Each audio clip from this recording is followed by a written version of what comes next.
No, just 9 o'clock right there. Oh, that's the official. That's- This is the Greenwich, this is Greenwich Mean Time now, That's right. like right now? There we go.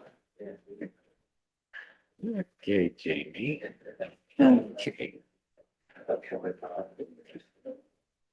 Okay, we'll call the meeting to order. Welcome everybody this morning. It's been a while. Usually have two councils, other than the summer, we have a few holidays, so we have one in July and one in August. So this will be our one meeting in August, and again, welcome everybody here. Everything's ready to go back on the video, all of that IT stuff, Ashley. You've got it under control still? Thank you very much. If you could, before we begin the proceedings, we rise and take a moment of reflection before we start.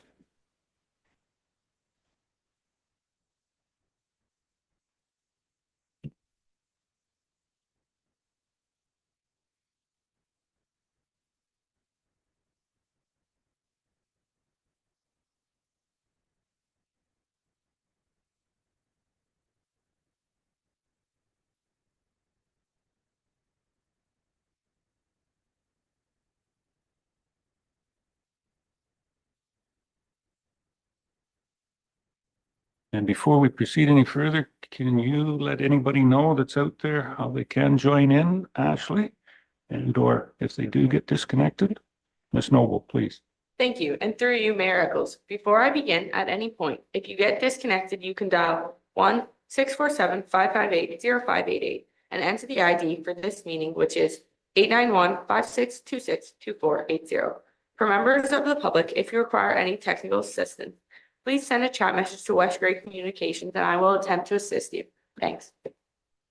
Thank you, Ashley. I'll ask, is there any declaration of pecuniary interest from anyone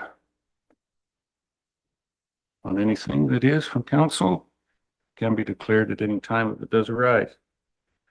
We do have a couple of delegations. Matter of fact, I think 3 delegations this morning on the agenda. And first, I'd like Sean Edwards. Sean is our deputy fire chief, but he's also heavily involved with the Terry Fox, and he wants to bring us some run and wants to bring us to an update of that. Sean. And if you can do the run in 10 minutes, you'll be exactly the same as what Jamie has here on the list. We're on the clock. Okay. You're on the clock. Okay. Sean, thank you. Good morning, Mayor, Council, staff, and guests.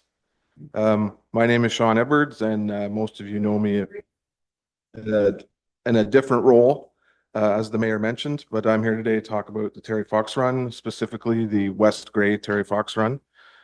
And I won't go into too many details. I'm sure there's not anybody here that doesn't know who Terry Fox was and doesn't know what the Terry Fox Run or the Marathon of Hope was. This year is the 45th anniversary of the Terry Fox Run, and a little bit of history about the Durham/West Gray Terry Fox Run. It was organized and run as the Durham Terry Fox Run for 18 years from 1993 to 2001. And my parents took over and organized it in 2012 and rebranded it the West Gray Terry Fox Run. Our family then got involved with it, and it became a family thing. And we organized and held the run out of the Durham Conservation Area from 2014 to 2023. And over the 31 years, the West Gray Terry Fox Run has raised over $400,000 for the Terry Fox Foundation. In 2023, Rob and Deb, my parents, had to give it up, and myself and my kids ran it for 1 year again out of the Durham Conservation Area, and we decided it was time to pass the torch. Many people and organizations were approached in the Durham area, but no one was willing or able to take it on. And in 2024, there was no Durham or West Gray Terry Fox Run. This winter, you may have seen it on television. The Terry Fox Foundation launched a new campaign with the 45th anniversary and the Finish It hashtag for this year. And they put it together with, teamed it up with a Tragically Hip song, Courage, and for the lead singer of the Tragically Hip passed away from brain cancer. I thought it was a really great merge, and that commercial really tugged at me and kind of pulled me back into wanting to get involved with the Terry Fox run again. So in 2025, I have approached the Ayton Lions Club, and they've agreed to help me and my kids run the West Grey Terry Fox run. And this year it's on September 14th. Registration's at 10:30.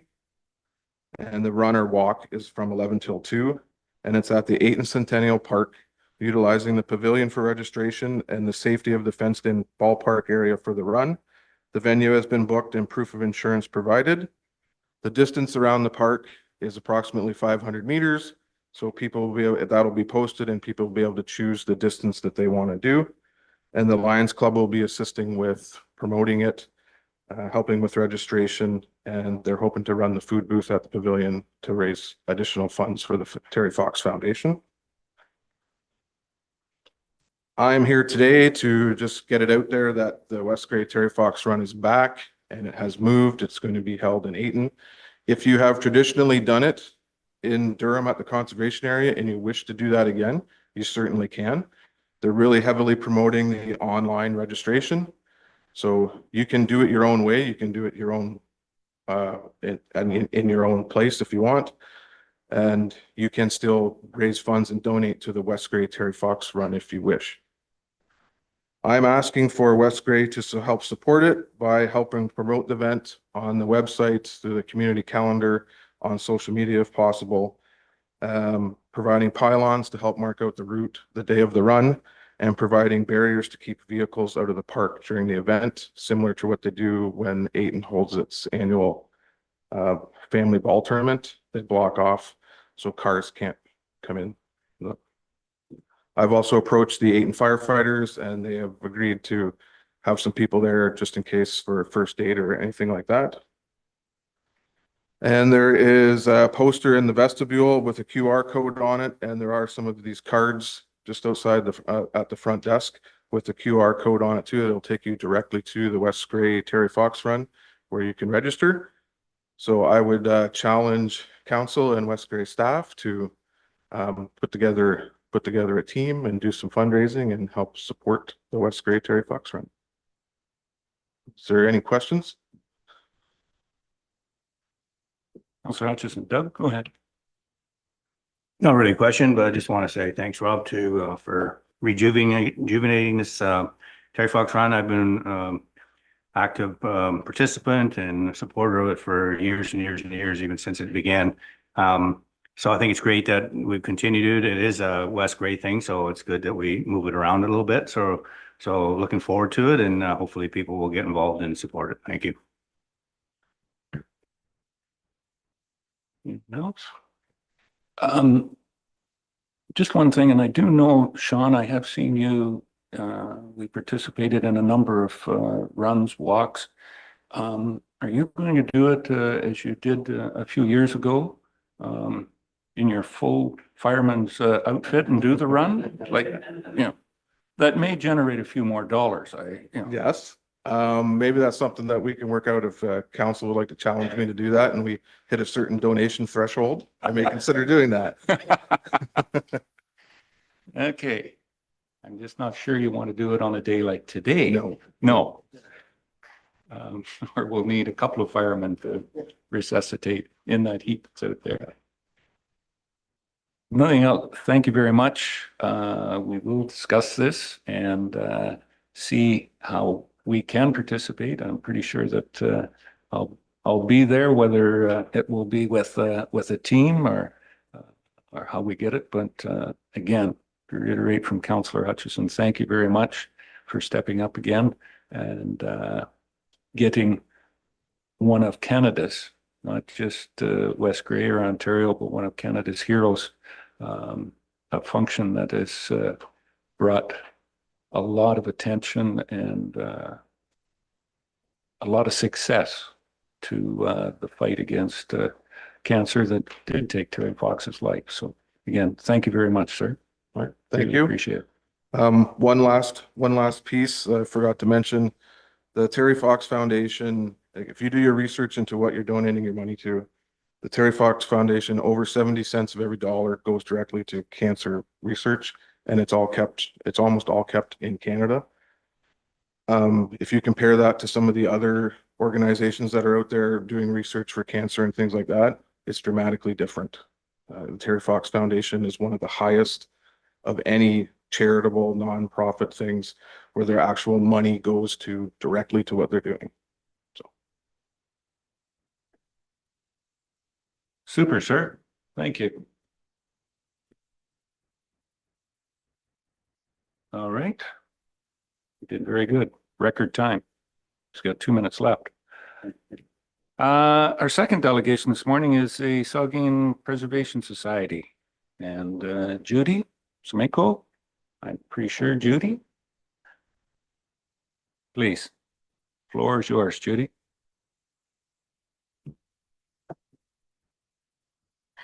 Good morning, Mayor Eccles, members of council and staff.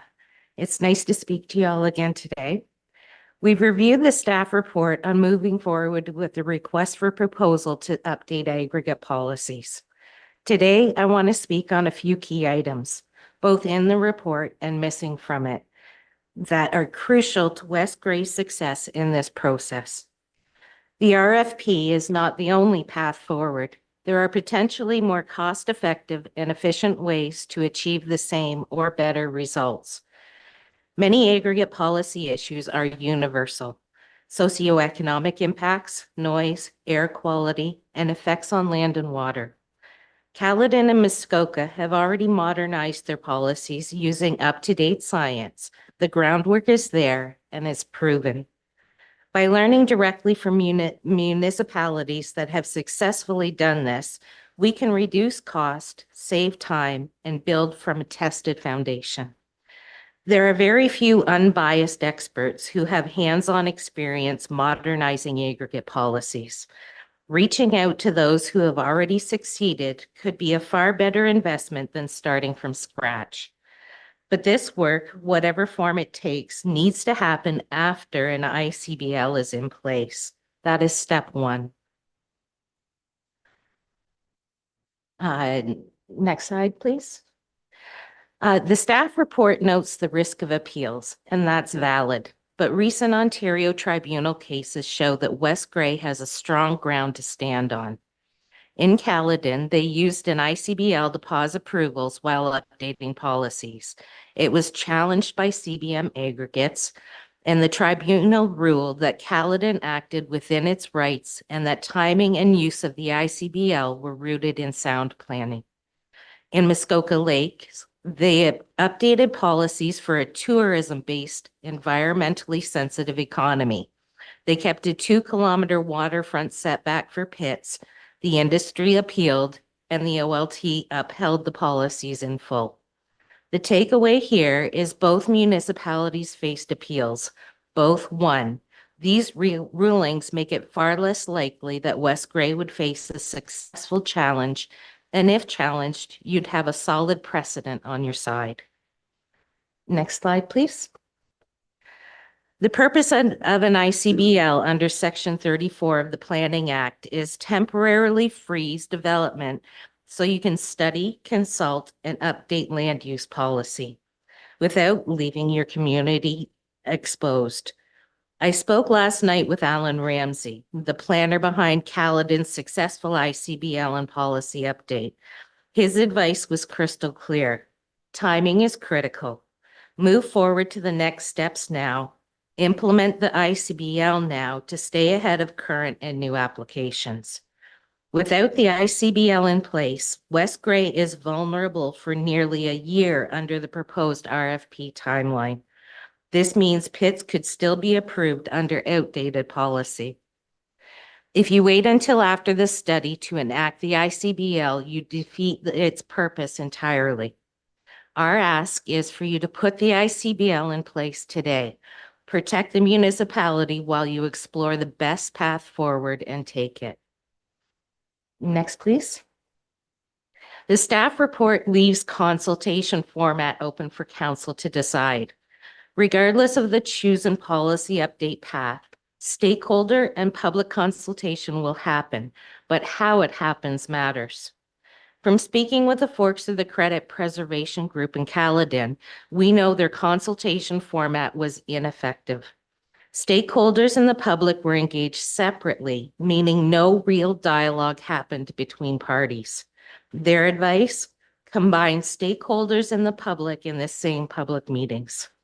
This format allows for transparency, shared information, and constructive dialogue that can uncover solutions and balance interests more effectively. So our ask is to direct staff to hold combined public meetings to get the most out of the consultation. Next slide. Oh, we're good. In closing, by enacting the ICBL immediately, West Gray will secure time and control to explore all avenues to modernize aggregate policy, protect natural assets, community character, our tourism industry, economic future from outdated rules. And you will stand on a firm legal precedent proven in Ontario land tribunal cases and lead by example for other municipalities facing similar pressures. This is a rare opportunity to get ahead of the curve, to protect West Gray while building the right long-term policies. Without an ICBL, you're walking into a high-stakes game with no pause button. Once an application is approved under old policy, it's locked in for decades. With the ICBL, you hold the pen, set the timeline, and ensure that every decision reflects the future you want for West Gray. We urge you to take this decisive step today. The cost of waiting is measured not in months, but in lost opportunities to safeguard what matters the most: our residents, our environment, and our shared future. Thank you. I'll be happy to answer any questions anyone has. Thank you very much, Judy. Any questions from anybody? Yes. Just, if I could, just one statement from the chair, or update. Just as of yesterday, I got notice that proposed update to certain operational policies under the Aggregate Resource Act. The ministry is working on updated policies on the Ag Excellent. Resource That's good to hear. Act.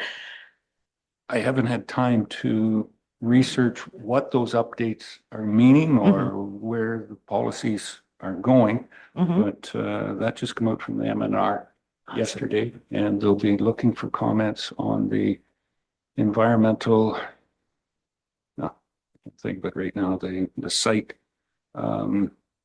environmental registry. Oh, okay. We'll be looking for comments for the next 45 days. So it's on the ERO now? Yes, Excellent. So- Thank you for sharing. please. That's what the email told me anyways. Yeah. Up until September 25th, they'll be looking at that. Okay. So that's going to have some effect on maybe what we're going to be doing here as well too. Okay. Thank you for sharing, sir. Very good. Okay. Nothing else. Thank you very much for the information, and be considering some of this stuff later in the meeting. Okay. And our third delegation this morning from the front row, Compass Greenfield Developments, Inc. Patrick. Oh, sorry. Yeah, I've got the three that I thought was here, and good, sir. You'll need to push that little gray button on that microphone. There you Got it. go. Okay, Now what you Me. say is being recorded. let me get my glasses on. Very good. Go ahead. Good morning, council, staff, and members of the public. My name is Roberto Caputo. I'm here from Compass Greenfield Development.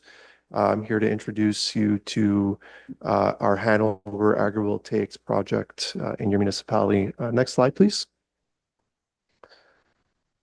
Here's the agenda. I'll skip down to the bit of a background on Compass Greenfield Development. So we can skip a few slides.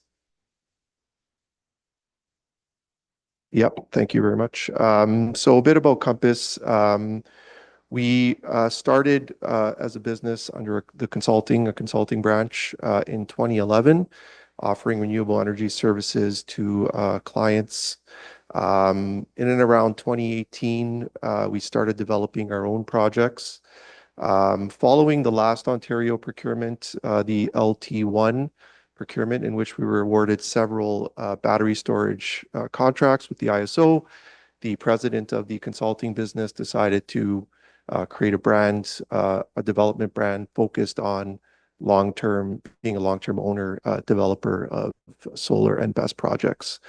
So Compass Greenfield Development through the consulting business has been around in and around 2011. It's all the same folks. Next slide, please. So here's our pipeline. We have currently four solar projects in operation. One BESS project that recently went into operation in Ontario out in Windsor. That was one of the LT1 projects. And then we have 3 BESS projects coming online. Targeted is later this year. We also have assets in Saskatchewan, 3 solar projects in operation and 3 in development. Next slide, please.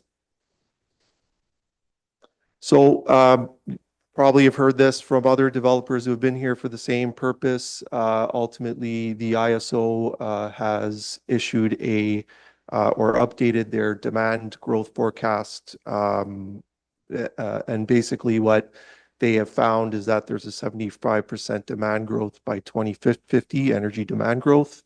That's primarily driven by large increases in near and medium term industrial sector and data center growth and the emergence of data centers, in fact, the industrial electrical vehicle production and supply chain subsectors, as well as commercial sector growth, increasing population and electrification.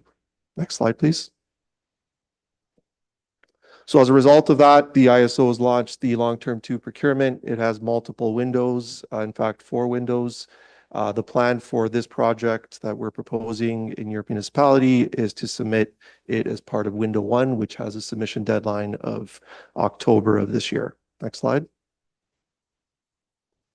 So why here in your municipality? Both the Grey County Climate Change Action Plan and West Grey Climate Change Action Plan both provide support for solar, ground mount solar.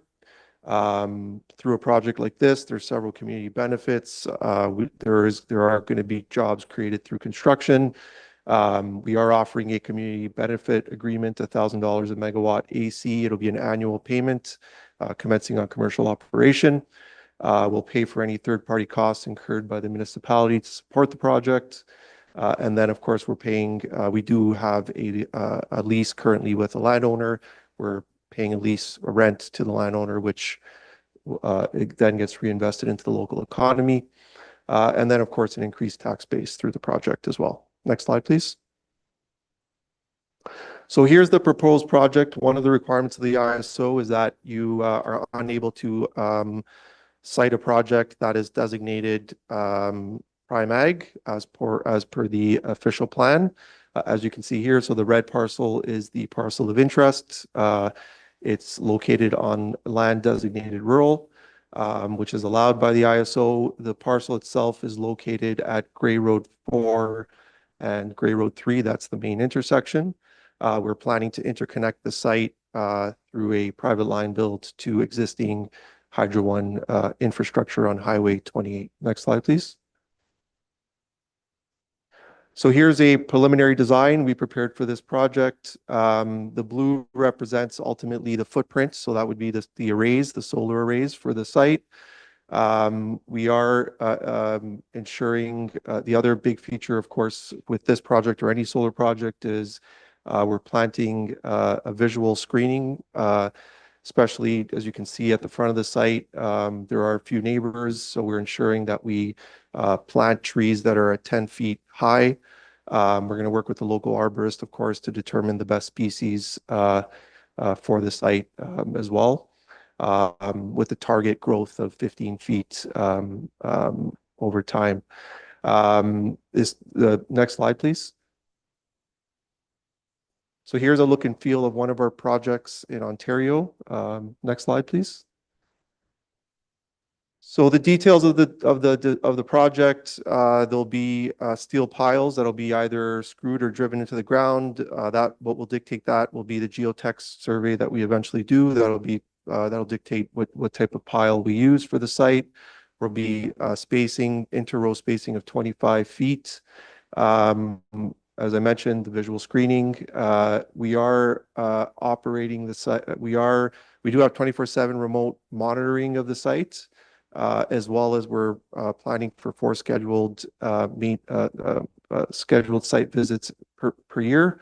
And then in terms of decommissioning, of course, the plan is to keep the asset long term.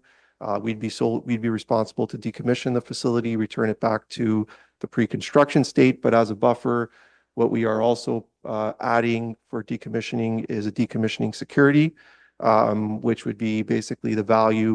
We'd hire a third-party engineer to determine the cost the cost to decommission the facility in the event that we're unable to, and that'd be posted midway through the contract to the landowner.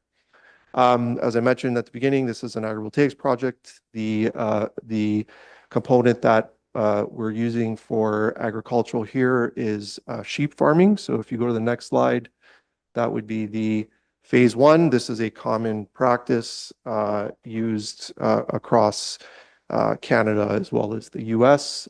Phase 2, which is the next slide, our goal is to work towards having crop production as well as a phase 2. So that's kind of the end goal for the site. Next slide, please. We have an Indigenous and Community Engagement Plan, ICEP. There's various stages of it. We're currently in the first stage of it, which is the pre-contract award stage. At this stage, we have a project website that we've established for the project. We have a dedicated email for community feedback. We've published this document, the ICP, on the website, as well as our community meeting. In fact, we have a community meeting coming up this Thursday. We've distributed notices to adjacent neighbors and the community, so we expect to have a good turnout on Thursday. And we've reached out to the Saji and Ojibwe Nation in terms of starting initial Indigenous outreach. Next slide. So these are just the other stages of the plan, which will be implemented throughout the life cycle of the project. I won't get into those. Next slide. So the overall development timeline, as I said, we're planning to submit the project October of this year. We plan to hopefully have a contract from the ISO by Q1 of 2026, 12 to 15 months of permitting, bringing us into 2027. And then 12 months of construction, bringing us into 2028. So a target 2028 COD. Next slide, please. So what's our request from you? We, as part of this procurement, we require a support resolution from council. It's required in order to submit the RFP. And essentially what it is confirmation that you support the submission of our proposal, that we've undertaken the ICEP activities to the satisfaction of the municipality or intend to. And then finally, confirmation that the land, that the project is not located on prime ag. With that, next slide. I'd like to thank you and happy to answer any questions. Just in time.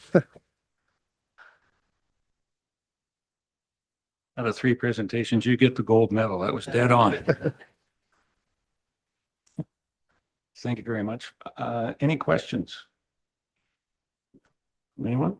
Councillor Townsend, Doug? There we go. I I guess the standard one right off the bat is, this is in West Gray, not in Hanover. So, you might want to find a new name. The one thing that interests me when you're talking about your visual, planting of the trees and stuff, I wonder if you guys should be consulting with the Gray County Highways Department, because anybody that's local knows that it drifts pretty good in there in the wintertime on that section of County Road 4 coming around that curve. And whether the trees will help that or hinder that, I don't know. But Right. it might be something that you want to check into, that we could maybe head off a potential bigger problem down the road. So Well, with snow and car accidents. So, yep, that's a great point. Thank Yeah. you. all right. Councillor Hutchison, Doug? Yeah, so you're having your public meeting this Thursday, I believe. I may not make it. I have a conflict, but so are you asking for support today, or I can't remember. Is this in the agenda today for support, or is that after your public meeting? Well, yeah, we are asking today, but of course, yes, we have the community meeting on Thursday, and for purposes of you being unable to attend, we will be posting minutes Right. following that meeting as well. Yeah. But to answer your question, yes, we are asking for a support resolution today. Just one of my concerns I would have is being the location it's at. There seems to be quite a few residential people in that area, and Yeah. that would be one of my concerns, and how that fits in terms of where your transformer is going to be and the lines and so on. So that would be something that may come out in your public meeting. Yeah, absolutely. It's a great point. We have in fact consulted with the neighbors, especially the ones that we are sharing a property line with. Part of why we have the setbacks that we're proposing in the preliminary design. And the other thing is we've cited the inverters and the transformers such that we ensure compliance with sound, because that's really the main concern when it comes to citing transformers and inverters. Yep. And speaking of that, you said in the presentation that the connect to the line, the high voltage line on County Road 28, Mhm. would that be going into Hanover to connect Correct. there? Yes, it's a Hydro One distribution line, 44 kV, which would be connecting to the Hanover transformer station. Hard. So the Hanover Transformer Station. Yeah. Which is on the northwest corner. Yeah, correct. Okay. Yep. Just so I understood that.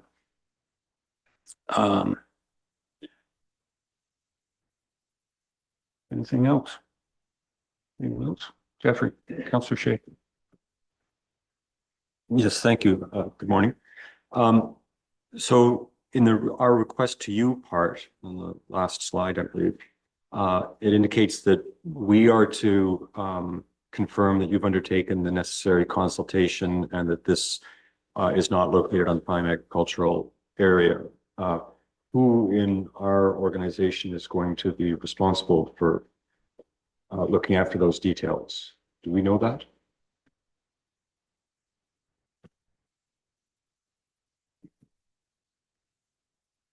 I think it'll be somebody in staff, and I'm taking a look at Carl right now. I know that the ag land designation is correct, so according to county mapping and designation on the farm that's there. The rest is the consultation part. Carl? Yeah, so through you, Mayor, so we have a planner on staff that would review the application and determine the ag designation. We did do a quick review on a couple of the applications. We didn't spend an inordinate amount of time on it, but basically we did review it and determine that some of the information there is accurate. There is one file, and I'm not sure if it's this one or not, had a little bit of a discrepancy on the ag land designation on the Ontario mapping versus the county mapping. So we are looking into that a little bit. But you can contact planning staff and we will review it.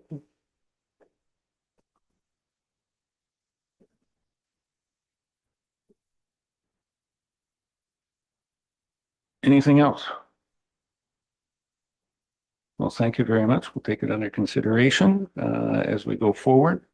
I think part of it is doing the consultation. I can't guarantee you anything. I can guarantee you, we probably won't be signing a letter today. But Yeah, going understood. forward, Figured that was the case. Thank you. I thought so. Yeah, Yeah. thank you. Needs to be some background work for us to do, and then we'll consider it at a future meeting. Great. Thank Thank you you. so much. Thank Appreciate you it. very much. Hmm? Yeah. Not anymore. Okay, that's it for delegations, public meetings. Don't believe we have any, Jamie. Comment period. At this point in our agenda, we always have there is room for comments, 2 minutes from anyone, and must be concerning anything that's on the agenda today. And do I have anyone? Sir. Mr. Townsend. Stephen? And part of it is you got to state your name and do you live in West Gray? Been here before. Stephen Townsend, I do live in West Gray. I'm going to comment on the SPSI presentation and some of the material there. Having looked at the results of the OLT hearings for both Muskoka Lakes and Caledon, they support exactly the position that West Gray is in with their plans, planning policies, et cetera, that are old, out of date. Some of them, the mapping is an issue. And if you had an ICBL, did your policies, et cetera, you may say you have to remap before you do it to ensure you've got the impacts. Also, the appeals that actually went through are interesting because there was no government agency, no external agency that came out in support of the appeal. And the OLT commented on that. Therefore, there probably was no case or nothing to stand on for them to come forward and challenge what either Caledon or Muskoka Lakes are doing. The other thing is, if you look behind the mirror, you'll see nestled in nature. If you don't plan correctly, you won't be able to use that in the future. West Gray has always been a target for aggregate because of the amount that it has, but by the same token, it's now an active target. And I think that's very important to make sure that that's protected. As far as cost, again, there's a lot of information out there. There's examples. We've seen them. We already know some of the answers for the agencies and organizations you have to contact with, like county. I think we spent 15 minutes over a few days talking to the county about where they stand on aggregate, particularly in their plan. There's very little there. So there's lots of opportunity to get local information as well as external information. And I would encourage West Gray to move forward in a responsible way, protect business and the environment. So thank you. Thank you, Stephen. Anyone else? Sir.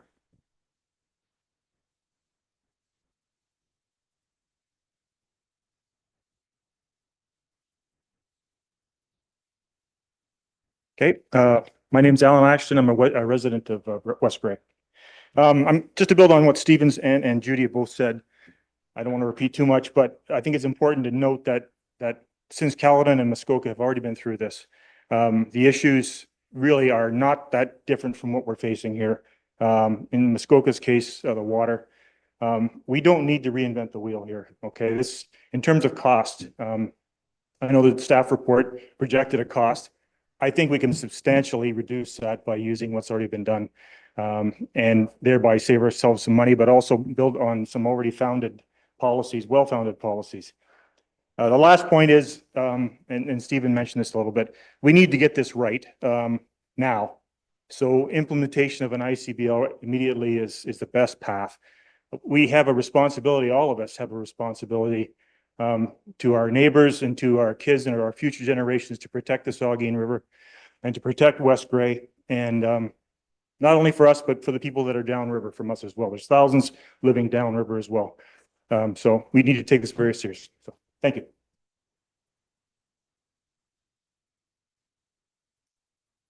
Anyone else?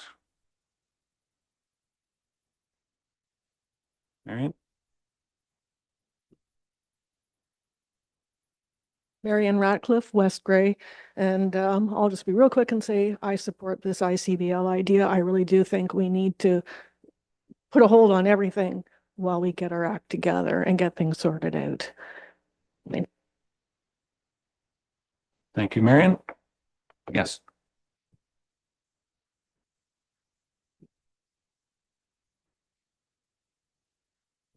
Hi there, Sarah Hopkins, West Gray, and I support this ICBL. I support the Saugeen Preservation Society. We can't afford not to do this. This is our life in your hands. This is our kids' lives. This is our future generations. And as you can see from this other delegation, more farmland gone. They don't make any more farmland. This is all we have. So let's do the best that we can for West Gray now and for the future, for our farmland, for our water, for our air. Thank you. Thank you, Sarah. Anyone else? Once? Sure.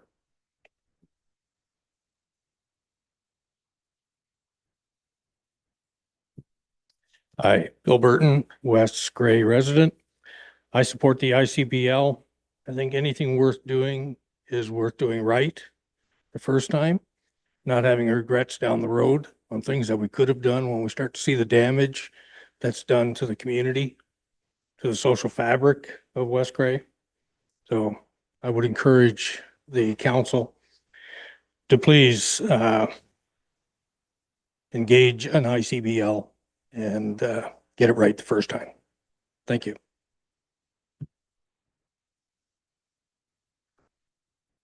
Anyone else?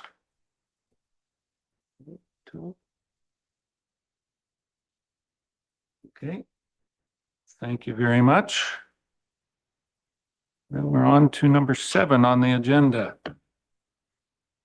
We have a couple of sets, or sorry, one set of minutes there from the July 8th council meeting.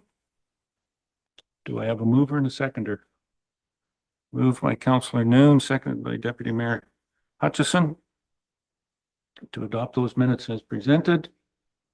Any questions, errors or omissions? Call the question. All those in favor? Any opposed? That's carried.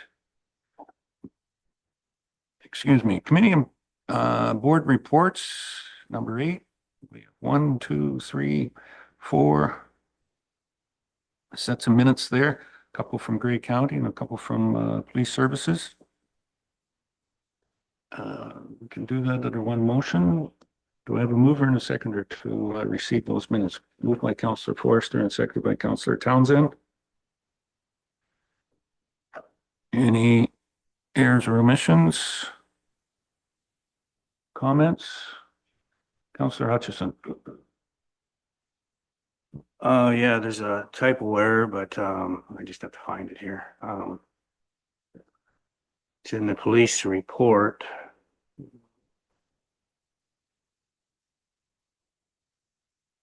Not sure how we can correct it, but sorry, it must be two sets of minutes there. Okay, I have to look at the second one here. Hang on, I'll get there.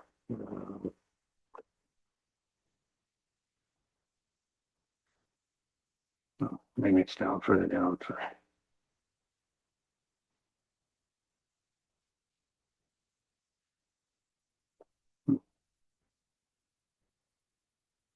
See. It was a number.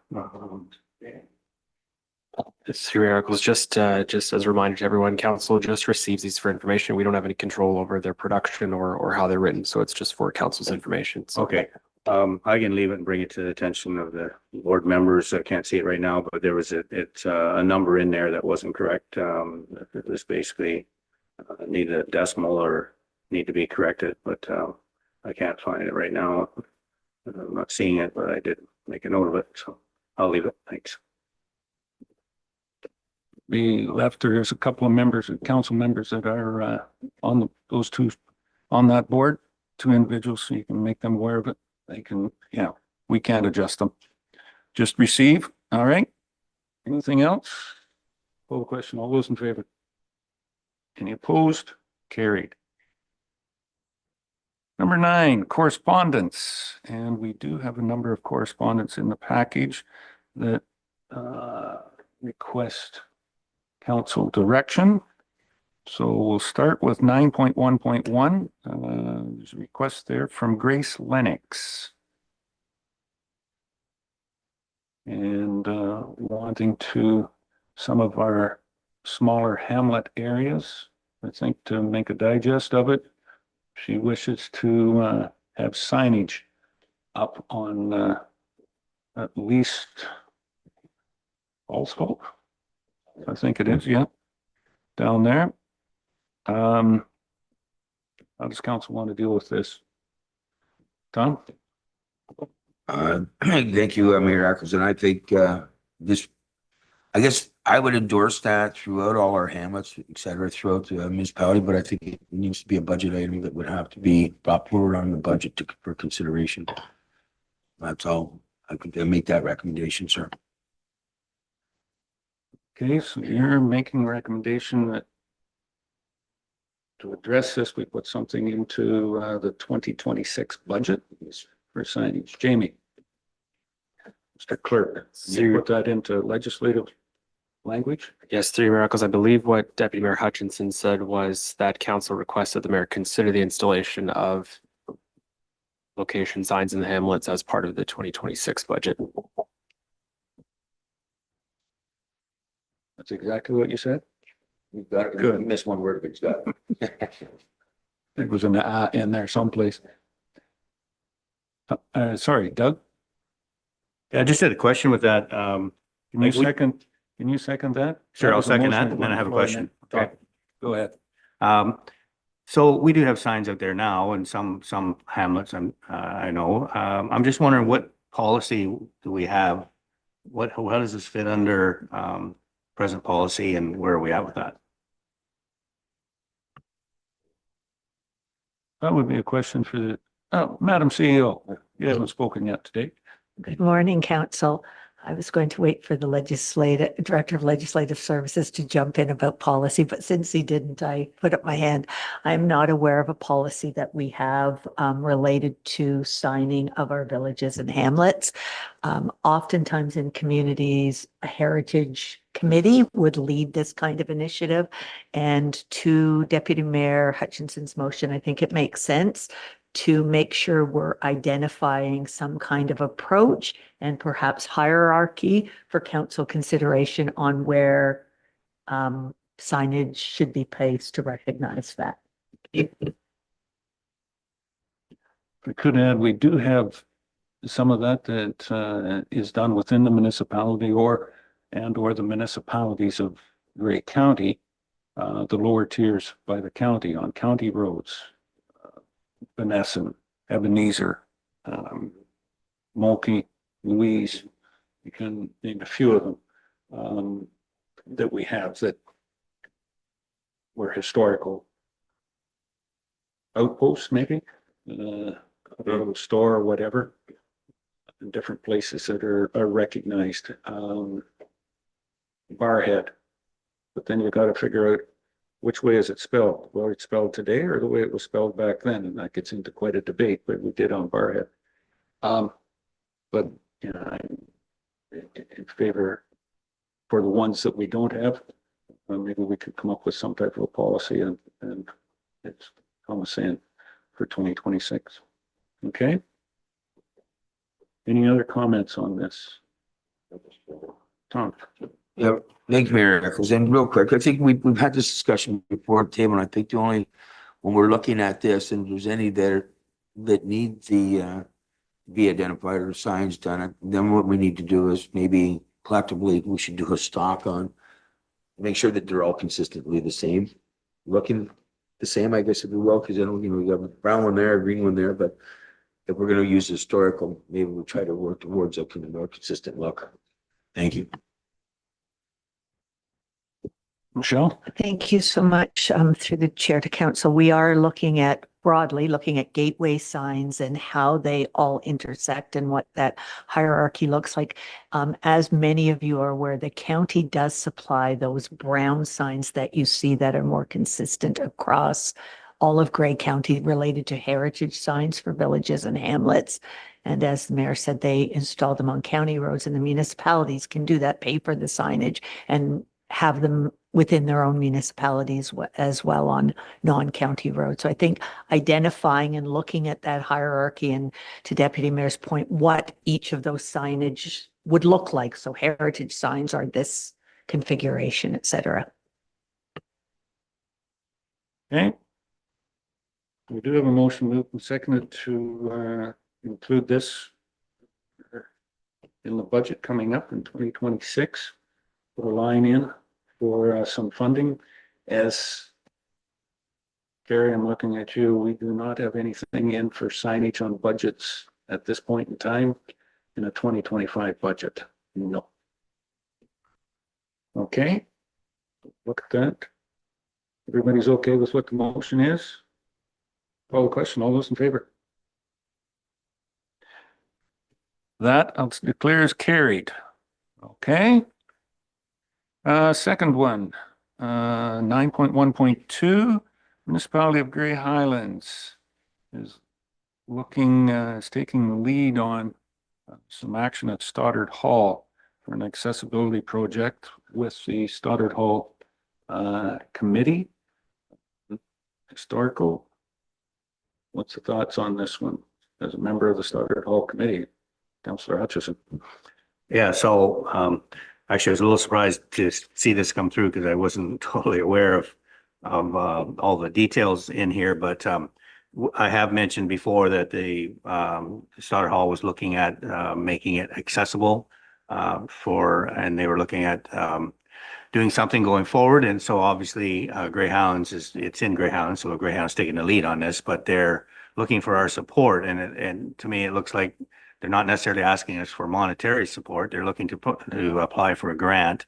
And they're looking for us to support going forward because we do share that facility in terms of some of the costs. So yeah, so I would like to see us supported. I can't say that they're asking for money at this time and how much money there would be. They've got a figure of 240,000 going forward for a ramp and an accessible washroom, but how much of that falls on our plate, I don't know at this time. It's just a matter of trying to get some grant money and going forward on that. But they are looking at doing something to make the hall accessible, because as we said, if we don't make these hall accessible, then eventually you have to close them because they don't fit under the umbrella of public space. So that's where we're at with this one. So I'd move that we accept or support this. Okay. With that on the floor, before I go any further, I want to go to our finance director. If anybody else does somebody want to second that? Okay, Deputy Mayor. We have a motion on the floor to support, giving a support letter for that. Carrie. Just so council is aware, the agreement that we've had with Grey Highlands for Stoddard Hall was for operational costs only. We did not contribute for capital at all. It was only for operations. Yeah. But my understanding is the way this is asked, they're putting in for a grant. So being co-owners, they want us to say, yeah, this is a good thing to put in for the grant. But is there any funding request for it? Carrie? And we do not own, we are not a co-owner of it. We just have had an agreement to provide 1/3 of operating costs, but we do have no ownership stake in the Stoddard Hall. Yeah. Okay. Anything further? Any clarity? We haven't moved and seconded. No other comments? Call the question. All those in favor? Any opposed? That's carried. 9.1.3, Gare Fraxon Nonprofit Homes, request for support for adopting a new affordable property tax subclass. And Ms. Mighton, you might have some clarity on this subclass and who whom it is or should be directed to. Carrie? Yes, through you, Mayor. So this is a bylaw that a single or upper tier municipality would pass. And then all of the lower tiers would be responsible, would have to implement it. It would be for the 2026 taxation year if the bylaw is passed by September 30th of 2025. But again, that bylaw needs to be at the county level. And it would apply only to residential units that have been built or converted from non-residential use pursuant to a building permit that was issued after the bylaw, opting to have the subclass apply. So existing units, multi-res, new multi-res would not apply for this. It would be up to a maximum of a 35% reduction in property taxes. It would be funded. There would be no decrease in what we raise for taxes, but it would be funded from all the other classes. So the existing residential multi-res, the new multi-res would all fund this share. Residential is one of our largest classes of taxation, so they would be picking up. So the bill for the reduction in that, if it were to be implemented. As a side note, what Grey County has been doing with their tax ratios on the multi-res and new multi-residential class is the multi-residential class was at a 1.44. They paid 44% more than the new multi-res class. This is separate from this subclass of affordable housing. The new multi-res class was at 1, which is the same as residential. So Grey County has been phasing the existing multi-res class down over the last 3 years. The next 2026 will be the final year of the 4-year phase in, and the multi-res and the new multi-res class will both be 1, which is equal to the residential tax ratio as well as 1. So they have been doing that, and that benefits all similar, all the residential. When they looked at that, that was the new multi-res. When it came in effect, the existing multi-res was penalized or not given that same advantage. So they've been actively doing that. To institute the affordable housing subclass, those two, the existing stock will pick up a share of it. The county would certainly go through and analyze if it's something that we wanted to ask them to consider. They would analyze the impact on the county and all the residential and multi-residential classes of that, how much of an impact that would have. The idea of it is to incentivize new construction of multi-res, but it is at your existing residential and multi-residential stock, then in theory, less affordable because they're going to pay more. It has to come from somewhere. It's coming from the rest of the assessment class or the assessment base. So that just gives a little bit of background on that. Thank you. It would help out to that class, but it just shifts that responsibility. It's a shift. How does council want to deal with this? If we're looking for a suggestion, I would suggest that we receive and respond back, because the Durham Nonprofit Housing, which is the large apartment building up on top of the hill on the east side of Highway 6, even if this class was put in, it does not help them whatsoever, because they obviously, that's been there for 20 plus years. It would not help them, but I would suggest that we send a letter back to them and explain things, and if they want to go forward with it, it's not here, it'll have to be a request to the county. That'd be okay? Joyce? Councillor New? Well, just a spin-off from that, I had a call from the Hillside Manor management asking for the same. Now, I know a letter is coming, but again, that development of that multi-residential's been there, so it wouldn't meet the criteria either, but it is forthcoming. Thank you. Jamie? Through your miracles, I would suggest that we could just receive it for information. And then staff can, I don't know that it's necessary to include in the motion that we respond back to the individual who put forward the correspondence. Staff can just do that, just as a matter of practice.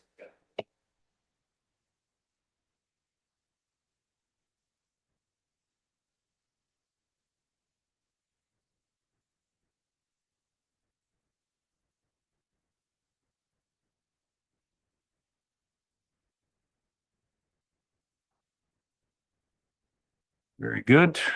Next one. 9.1.4. CUPE is requesting a participate in child care worker early child education appreciation day, October 21st, 2025. What do we want to do with this one? Anybody have any thoughts? Councillor Noon, Joyce? I would like to support this request. Okay. It's just a valuable resource, and I think we should recognize it. All right. Seconder, Councillor Hutchison. Let's get both ends of the council table. Yep, from one side to the other. Thank you. Any comments on it? Do this, they're not asking for a flag, I don't believe, my understanding of it. October 21st, we would have it on, basically on our sign, recognition out there. Confer with on Jamie. Okay. So Councillor Noon, Councillor Hutchison have moved to support this in our usual manner. No other questions, comments? Call the question. All those in favor? Any opposed? That's carried. 9.1.5, Sitka Power and Good Energy Partners.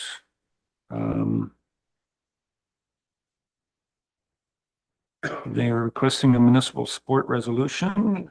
Does council want to deal with this one? We've had a number of delegations, and I believe there's been at least one public meeting that they have done. A little ahead of the game of our past delegation. Does council want to deal with this?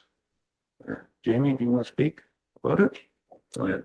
Through your miracles, I don't have anything to say on it. I will just say if council is interested in signing the municipal support resolution, I do have something crafted to that effect for council's consideration. Okay. You want to read what that is crafted? Certainly, that in consideration of correspondence dated July 31, 2025 from Sitka Power respecting a request for municipal support resolution for the Durham Solar Project, council directs the mayor to sign the IESO municipal support resolution on behalf of West Grey. Thank you. Digested that. Anybody got, want to move that? Councillor Townsend. I will move that, sir. Thank you, Doug. Seconder? Councillor Hutchison. Okay. Any further comments or questions? Jeff, Councillor Shea. Aren't they asking us to support a specific motion that they've included in their presentation? And does that, the motion that's before us now, capture that? My understanding is that it does. I'm going to look to the legislative individual for interpretation. Jamie. Through your miracles, this would cover off the draft municipal support resolution that was submitted as part of the package. Essentially would just provide council's blessing that they are supporting the individuals with their applications. So it doesn't incorporate providing direction to staff to work with them on the project. It's just council signifying that they're supporting the project and have no issues with signing off on that effect. So would we later be passing the resolution that would start with the Council of West Grey supports the submission of a proposal for long-term energy project located on municipal project lands, et cetera?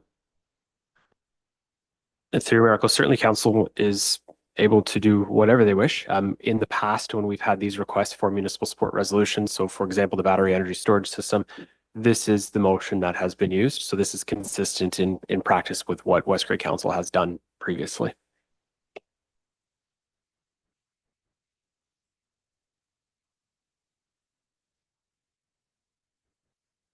My understanding, it accomplishes what the request is, yeah, without listing the whole thing.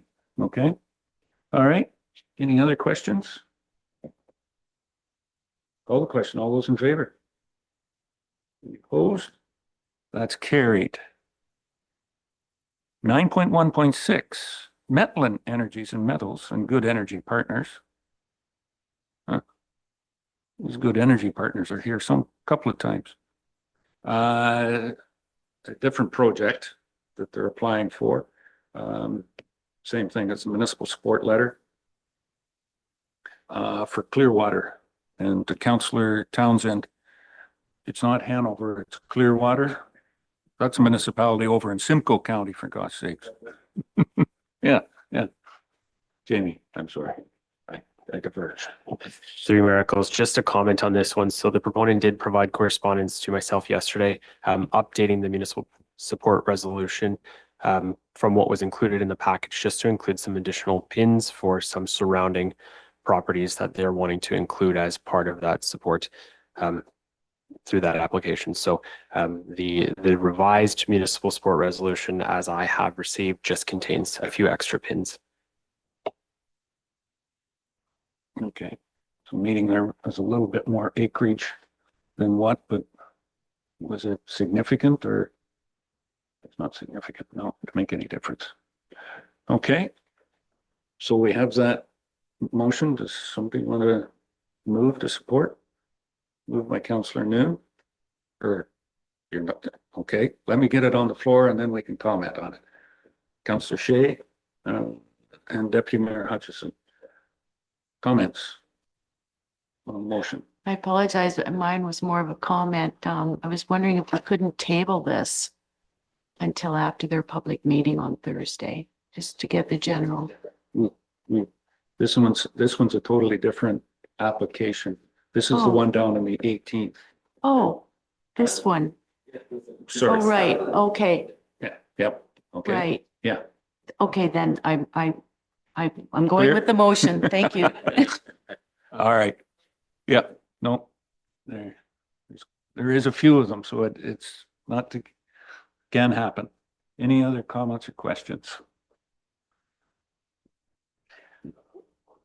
Councillor Hutchison, yep, it's moved and seconded. Yeah. I condemn Condemn. no, not condemn, commend. Okay. Commend. That's Thank the word you. I'm looking for. You're back to that spelling part again. Yeah, that's right.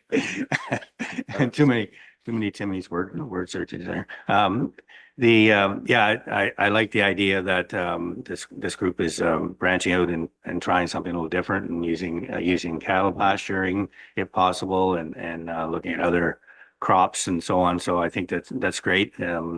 And wasn't the public meeting, and I think it's important that we hear from the public their concerns and whatnot. And so yeah, I think it's a good project for us, and look forward to seeing it. Thank you.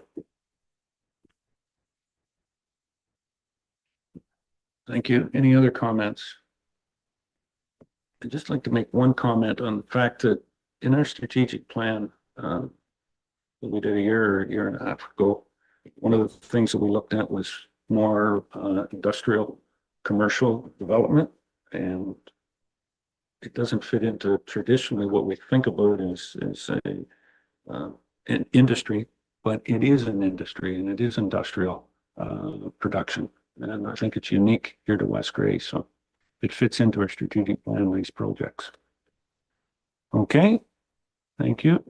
Any other comments? Call the question. All those in favor? Any opposed? That is carried.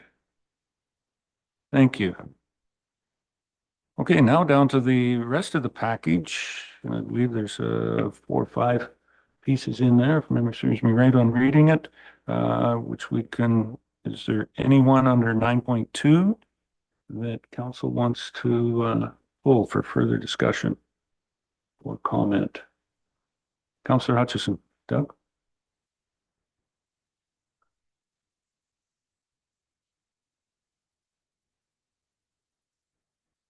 Yeah, I would like to pull for discussion the correspondence from the Grey Bruce OPP detachment regarding number 4, number 5. There's two different items, but it's both from Grey Bruce OPP. Okay. Anything else? All right, we have those two pulled. What do we want to receive the rest of them and then talk about those two, or talk about those two and? All right. 6 of one and a half dozen of the other.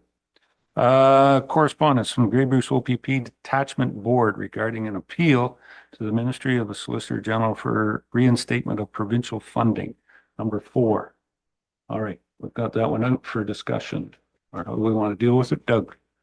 Yeah, well, I was curious if maybe our board members have any comment on that. In this case, the OPP were asking the Solicitor General that the annual $66,600 in funding support the ongoing operation and governance of the Grey Bruce OPP Detachment Board. So to me, it sounds like there's been some funding that they used to get but are no longer getting. And I was curious how that fits into our board. Obviously, we're not under OPP. We have our own police force, police service. So is this something that we should be supporting, but with a caveat that we as an independent police service would also like funding for our board? And I'm not exactly sure what this funding is used for. Operations, it says, in governance. So is it something that we should be looking to support? I don't know. I don't have the question, but I wanted to throw it out there for our board members maybe to comment. Either one of the board members want to comment on that one, or should we ask Carrie how much the province sends us for board financing? And Carrie's going, no. Councillor Townsend, Doug. I'll take a stab at it anyway. Like every year in the police budget, there are lines for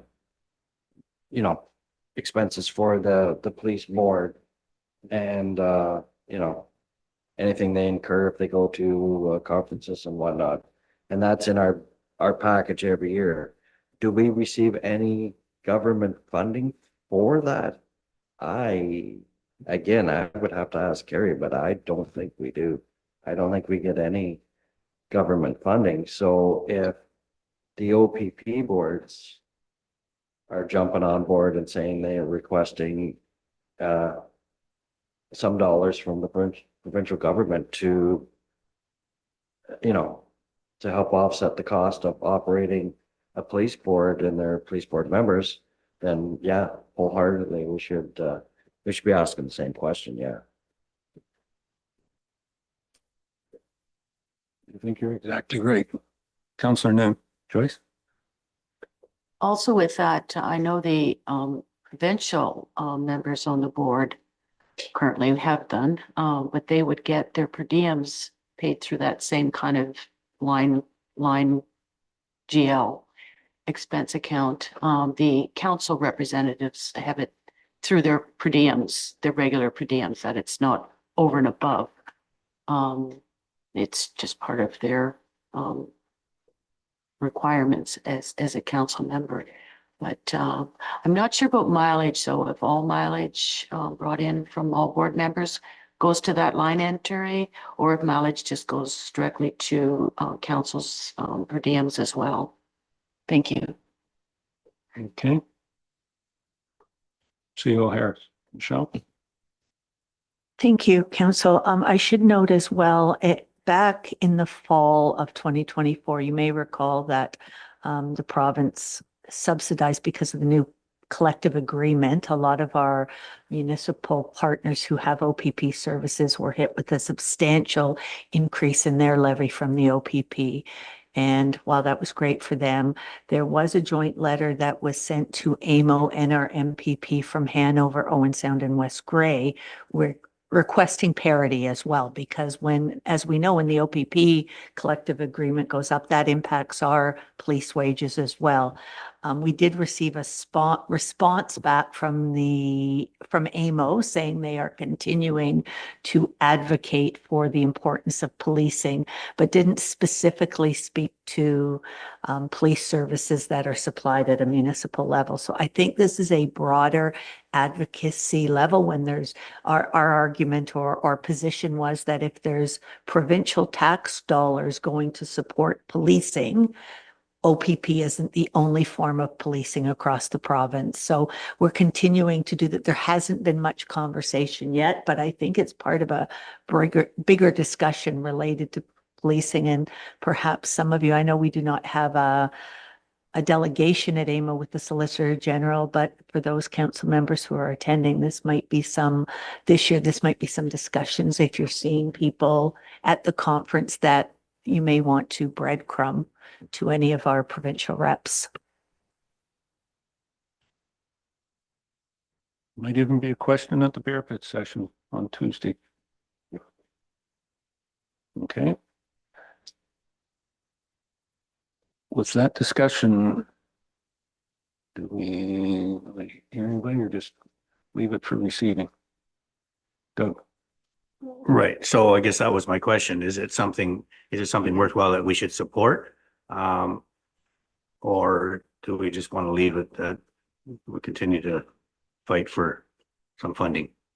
Like, I mean, we can support it, but then it doesn't necessarily fit under our umbrella, right?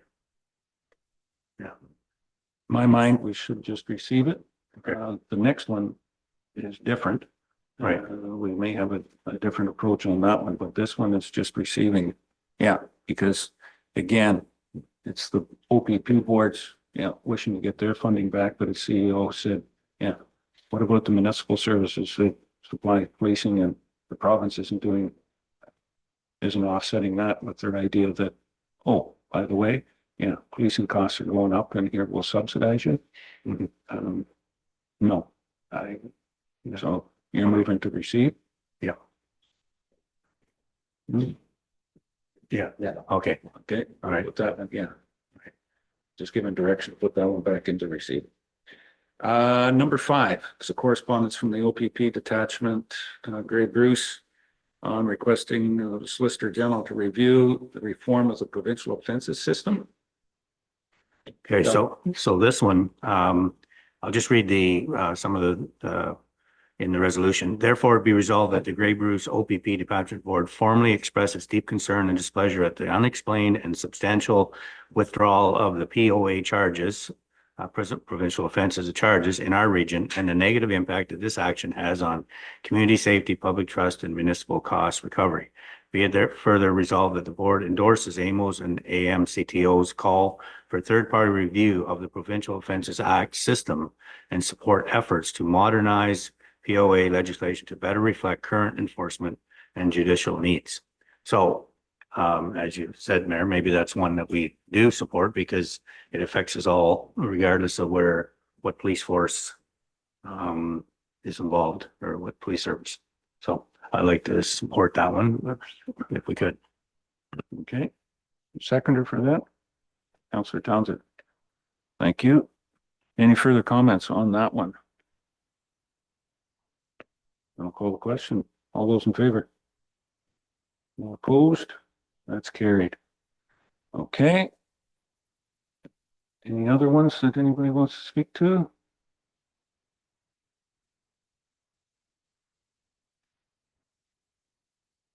Can you take over the chair for a second? Because I would like to speak to one. I sure can. Okay. Thank you. I'd like to pull number 6, Township of Nairn Hyndman. That would be okay. And my thoughts are there, what this is, this is radioactive. Now, niobium is radioactive and it was buried in a landfill in Sudbury. I've done a little bit of research on it. and a bit of background. And the Ministry of Environment has decided that it was a bit of a controversy in and around Sudbury, so they pulled it out, built a road in Nairn, which is a small town between Sudbury and Espanola on Highway 17, and have trucked a lot of this radioactive into an old tailings mine from the nickel portions from Sudbury at Agnew Lake. Agnew Lake is a very large lake, a huge area, and this tailings is right there.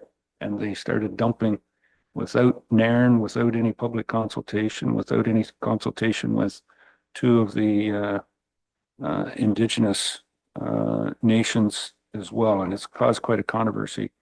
They have since moved and taken some of it to the hazardous waste in Sarnia that are removing this. And the small township of Nairn-Hyndman is a small rural municipality in northern Ontario. And I'm just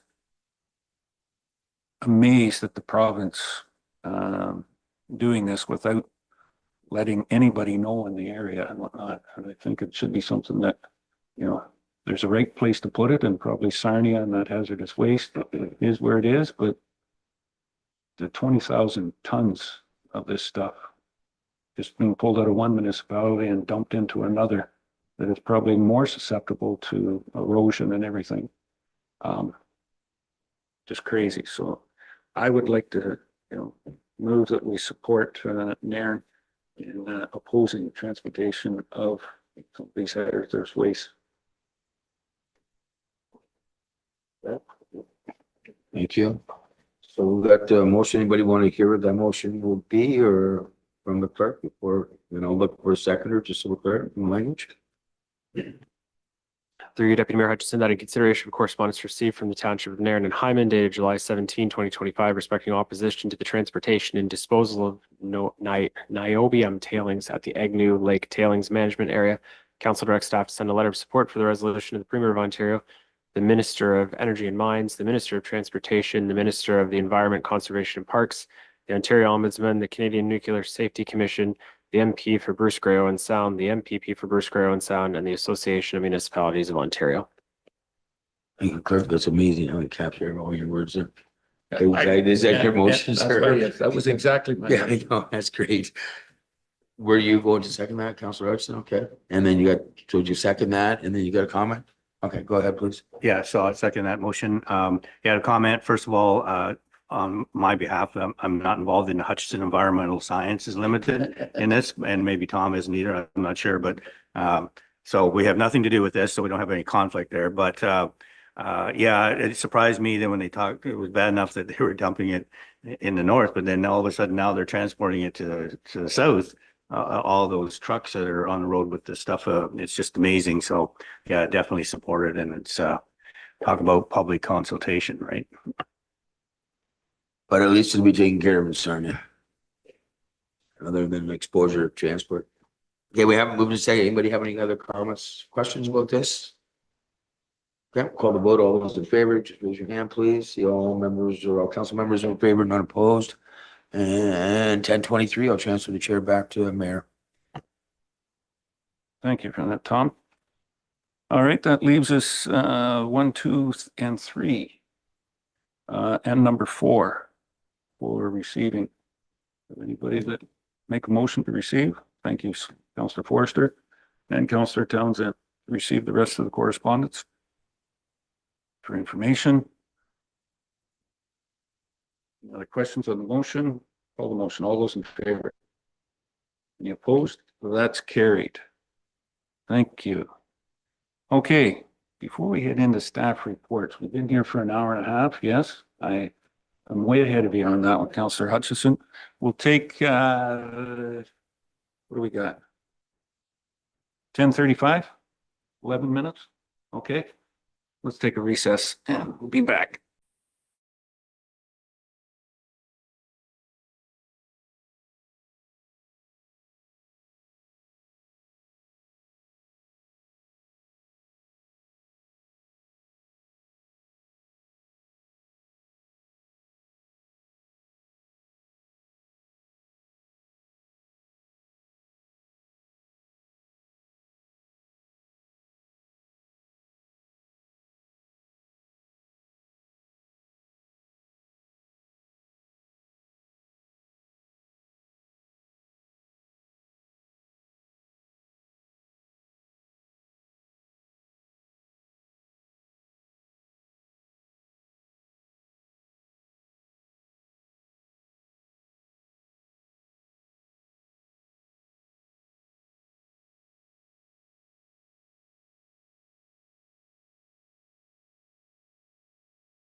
Okay.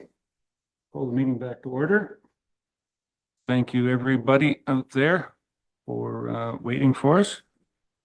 That brings us down. We're back to staff reports 10.1. Mr. Aiken, Jeff, first one is Morning. 10.1.1, annual performance stormwater management system. Any updates on this or?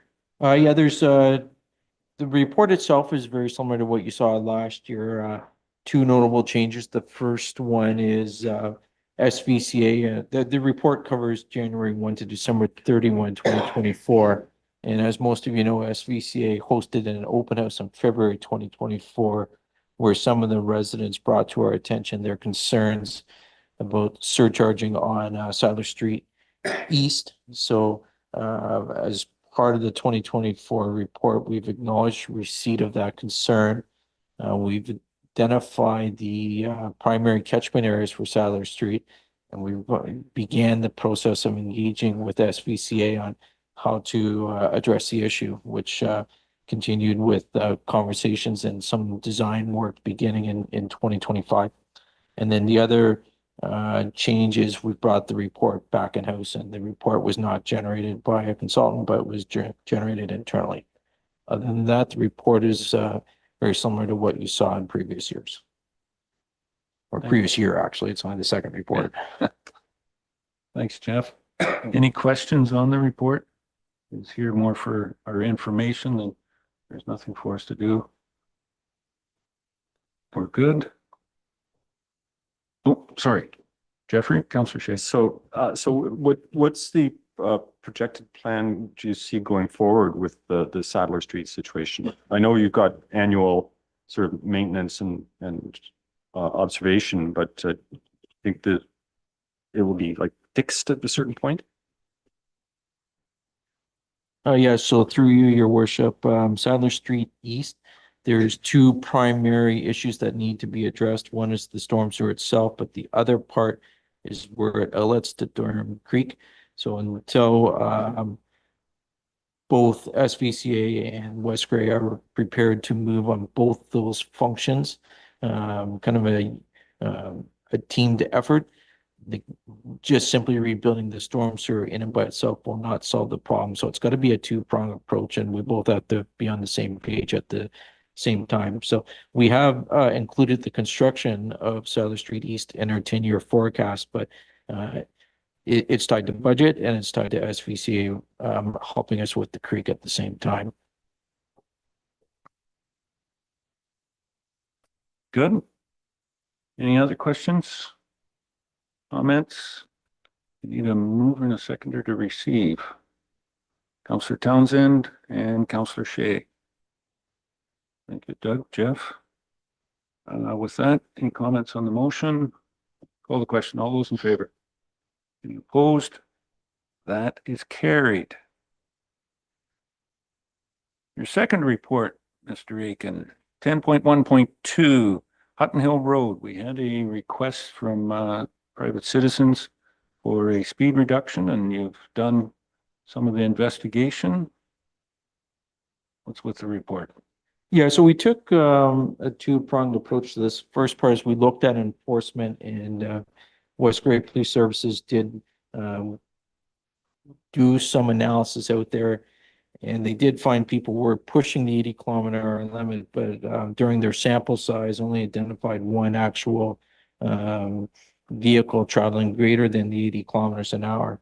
So the next part of the analysis was to look at the vertical geometry of the road itself. We only looked at the vertical, not the horizontal. And what we established was that there were three significant vertical curbs, two sags, and one crest. The crest is also at a point where concession 2 creates two offsetting intersections that don't really meet the sightline criteria. So you've got two possible solutions to deal with this. The first one would be to reconstruct the road. The road itself has a very good pavement condition index rating and is not on our radar for rehabilitation. within the 10-year capital plan. And at this point, there is no need for that. So that leaves us with the option of looking at the posted speed. The crest, vertical crest would suggest that the posted 80 km/h speed limit might be a little high. The residents' request to reduce it is reasonable, and the ask to reduce it down to 50 can be supported. So I think the best solution here is to reduce the speed limit to 50 km/h. Okay. Comments? Councillor Nguyen. Joyce? Thank you. Just a question regarding the signage. Is signage there? And I apologize, I should have taken a visual myself, taking a drive down that road. But does the signage represent posted there for the curves and for the three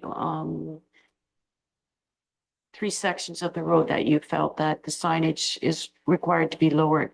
So I was just wondering if signage is there just to give the people traveling the road an indication what's ahead of them. The recommendation would be to post the entire Hutton Hill Road as 50 km/h, regardless of which section you get on it from Gray Road 4. So right now, there is no additional signage. If this recommendation is approved, then through the clerk's department, we need to come back with a bylaw, and at which time we would install 4 50 km/h signs. But right now, there's no 50 km/h sign because it's 80 km/h. And mentioning that, Joyce, I think what you're asking is the intersection signs there and whatnot. In my Yeah, memory, my thoughts yes. are like, is there a sign representing like the curve ahead, not the speed?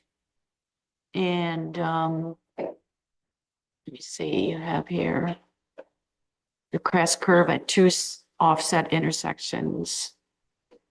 Yeah, I was just wondering if there's signage for curves ahead are visible and posted. There isn't typical sign for vertical curb. There may be a sign for steep slope, but there is no regulated signage for a curve. So the curve he's talking about is on the hill. It's a curve up and over the hill, not the road. The curve coming out to Gray Road 4 is signed, yeah. But it is the curvature on the hill that we're talking about. And yeah, the sign that the curve at 4, it's delineated. I'm sorry, you're correct, Your Worship. The horizontal curb signage is correct and appropriate. Yeah. Okay. Anything else? Councillor Shay, Jeff? Should I move that we accept the recommendation? I don't know whether you should, but you can. I'll do that. I'll do that. Yes, go ahead, please. Thank you. Okay. We have a seconder. Councillor Townsend. Okay, thanks, Doug. Jeff? Any comments on the motion? And I'll call the question. All those in favor? Any opposed? That's carried. Okay. Connecting link, Jeff, you've been busy. 10.1.3, winter maintenance connecting link. Yeah, this is Basically, a standard contract you receive for the connecting link through Durham, Fairfax Street, Highway 6. There is an increase associated with it. Checking with our neighbors, my counterparts are reporting similar costs and similar rate increases. At the end of the day, if we were to take it on ourselves, we would need at least 1 additional plow truck and probably two staff. So it's still cheaper to do it this way, and we can incorporate this, and it's normally incorporated into our winter control budget. So I don't foresee a problem. I see it as actually more efficient than us trying to do it ourselves. Highway 6 is a 24/7 constant, and it's not as much between George Street and Douglas Street as it is George Street and Durham Road East. Basically getting up that hill. That we have had seen trucks there that even with 24/7 and whatnot, that we get stuck on the hill. We don't. The hill is want by to- far the biggest challenge of that section. Yeah. Okay. So it's there. Comments, or do you want to move that, Joyce? Move. Okay. Councillor Noon will move it. Deputy Mayor Hutchison seconded the motion to accept the winter maintenance contract on the connecting link. Any further comments on the motion? Call the question. All those in favor? Any opposed? That's carried. Very good. Thank you, Jeff. Director of You're welcome. Community and Development Services. 10.2.1, Building Department Activities. Carl? Yes, thank you through you, Mayor. So my standard quarterly report for the building department activity provides just the Q2 and the year-to-date numbers for the building department, and including the number of permits, the value of construction, and the revenue received from the building department. Includes 21 to 24 numbers for comparison. There was some large projects this year with Chapman's, and last year with the Rockwood Terrace. Both permits were issued in the second quarter. So if we remove those, I provided numbers with and without those numbers just for comparison, because sometimes, as I've talked about before, these large projects will skew the numbers one way or the other fairly drastically. So I just tried to provide a little bit more of a comparison with those numbers removed. Very good. Thank you. Any questions for Carl on those? Councillor Hutchison. Doug?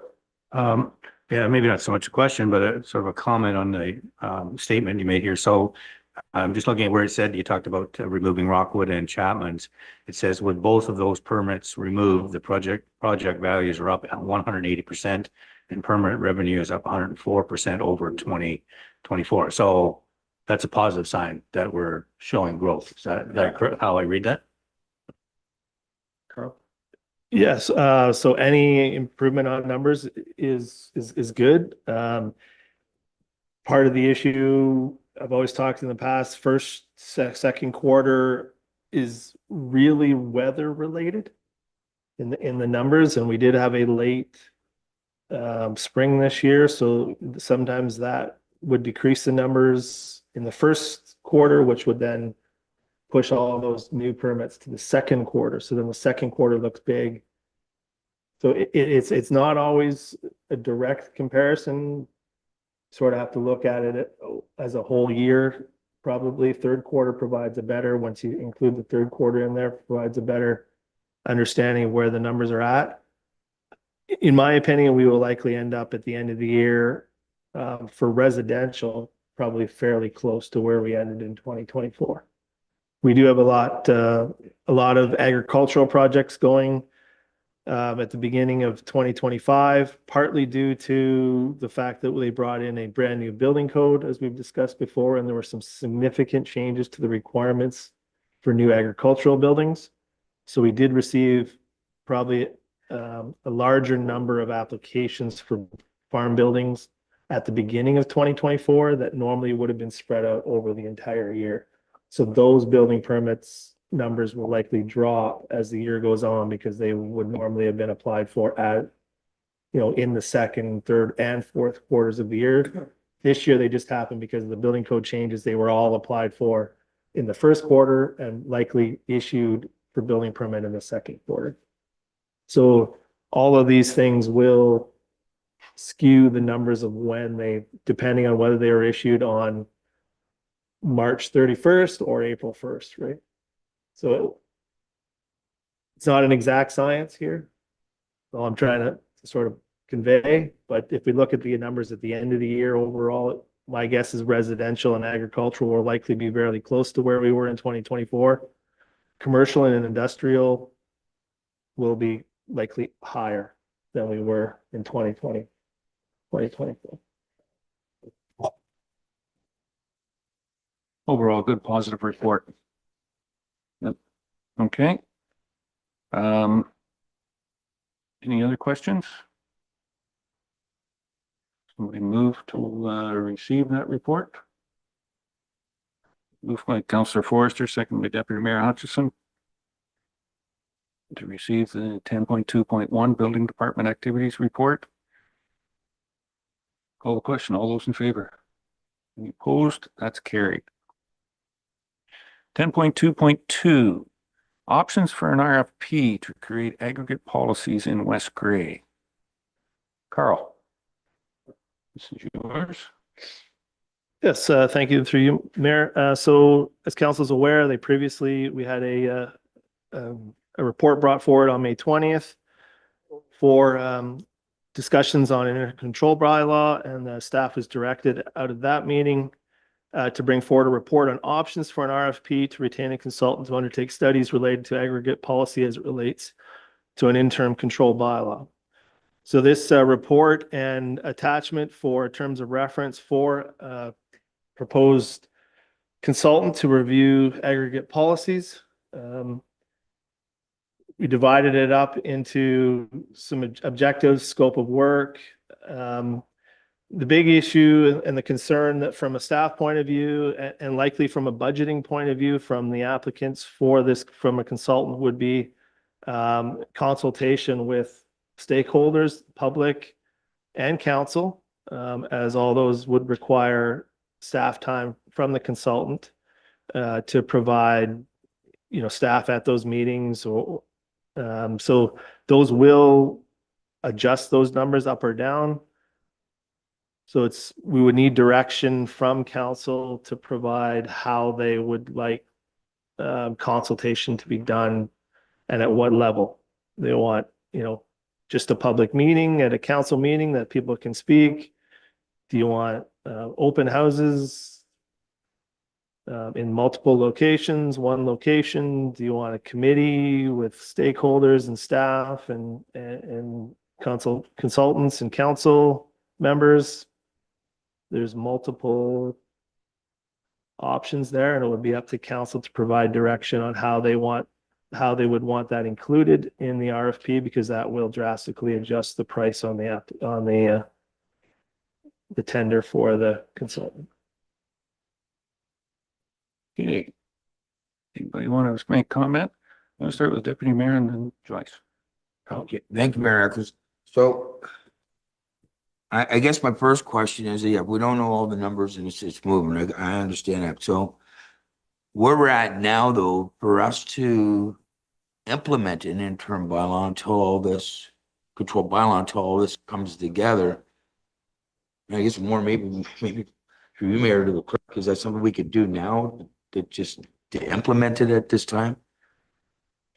Because that's where I was not clear. We had to wait for the RFP. I know that we were flushing after all that, their information, but I think we can announce that we would endorse or implement it now and wait for everything to come. But it's a question is stirred. It's 3 Miracles. Council could, as part of this motion, obviously the recommendation is in the staff report, but if council wanted to build off of that and add a 4th item with respect to an interim control bylaw, it certainly would be council's prerogative to provide that direction to staff today to bring forward that bylaw at a future meeting. Yeah. Yeah, I was just going to similar to what our clerk had responded there. You can include direction for staff to bring a bylaw back to the next meeting. The only thing, the discussion at the previous meeting, as previously stated, that in that bylaw or in that we would include, we would include something specific on what you're trying to review, and we understand, the policies, how that's going to be done, and if it's going to be done through a consultant, and a budget would have to be provided for that and where that money's coming from. Now, in this case, it's an estimate. It may go up or may go down depending on the RFPs that we receive. All we can do is estimate at this point. And thank you very much. So I guess when I'm looking at that, or at, well, basically the options, like, to me, it should be added in there, and then that takes care of it, because it's all part and parcel, and that whole, at least it puts that immediate temporary bylaw, if you will, in place until we get the rest of the information, because we don't know the cost. Like, there's a lot of stuff here. But if we implemented that, because this could take a year, 2 years, we don't know, right?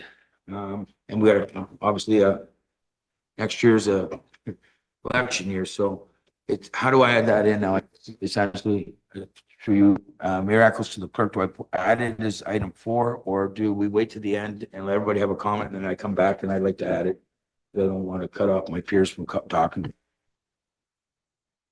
Through your miracles to council, I think what would be important here is identifying what needs to be inserted in that blank space in item 1 first and foremost before putting forward any sort of motion. So if council has a discussion and comes to, or somebody has a suggestion in terms of stakeholder engagement, we could insert that there. And then if somebody wanted to move a motion with that item inserted, we could then include as item 4 interim control bylaw. Alternatively, council can do a separate motion. Either option is permissible. Thank you, clerk, for the clarity. So I guess what I'm going to do right now is I want everybody to know my intent is to bring that motion forward or to add it as a 4th item. But I am going to allow, obviously, others to talk to the report, but I would like to have that back to you when it's completed for dialogue. Thank you. Very good. Councillor Noon, Joyce? Thank you. I'd first like to address that. I thought that this report would give us kind of an insight of better costing, like what we're looking at for costing.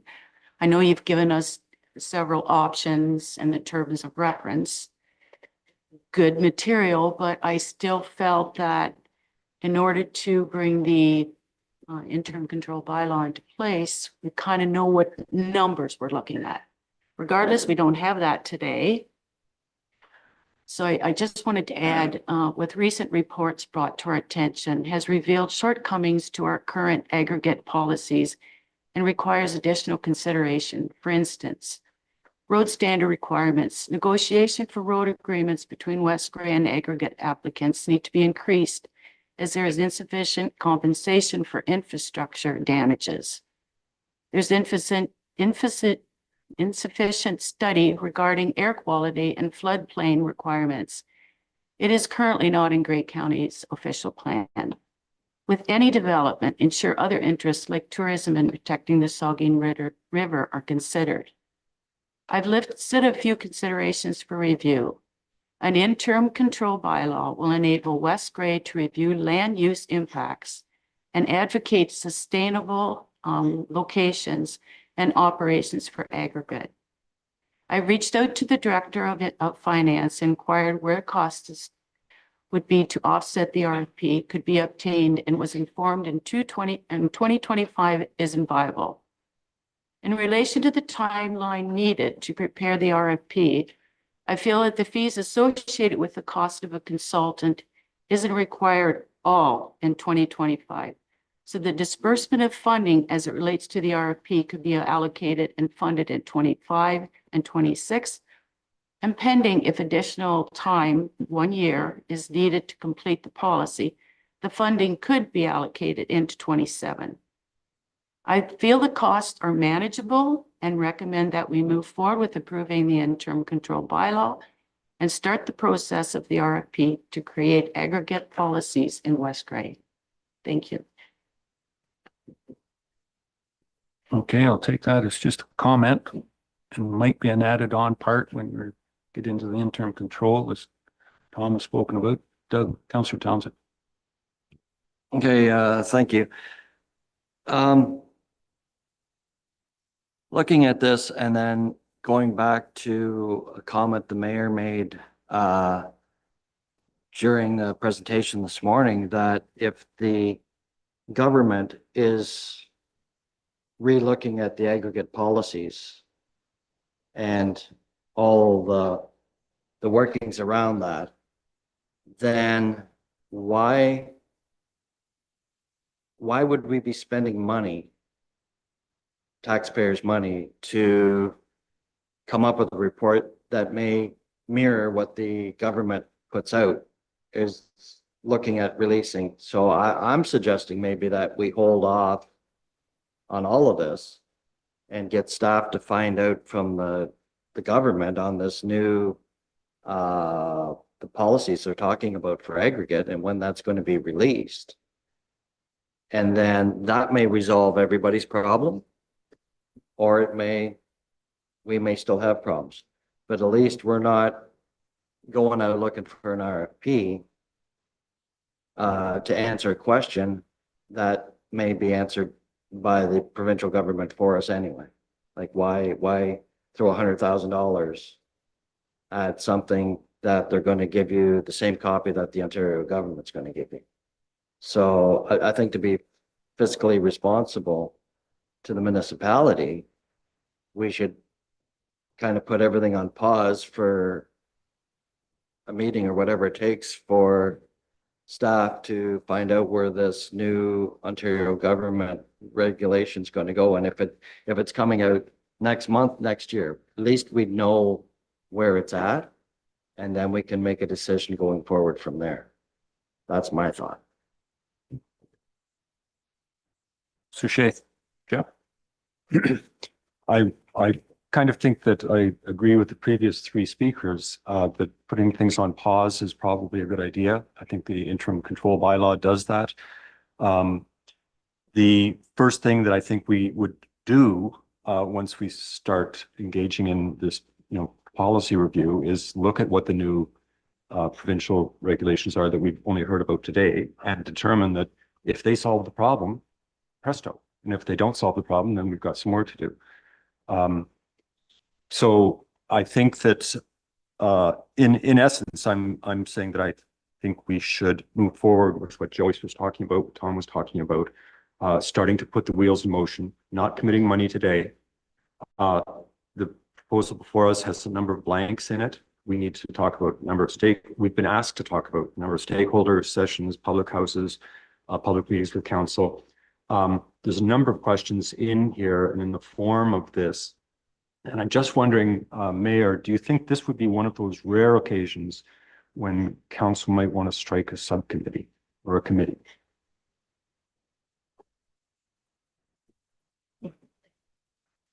Okay.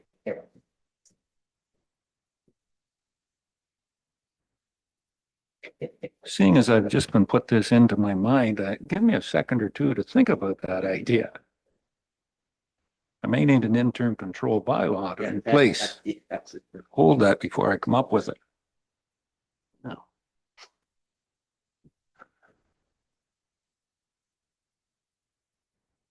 May even look at our CEO to what her comments are, or Director of Community Services on.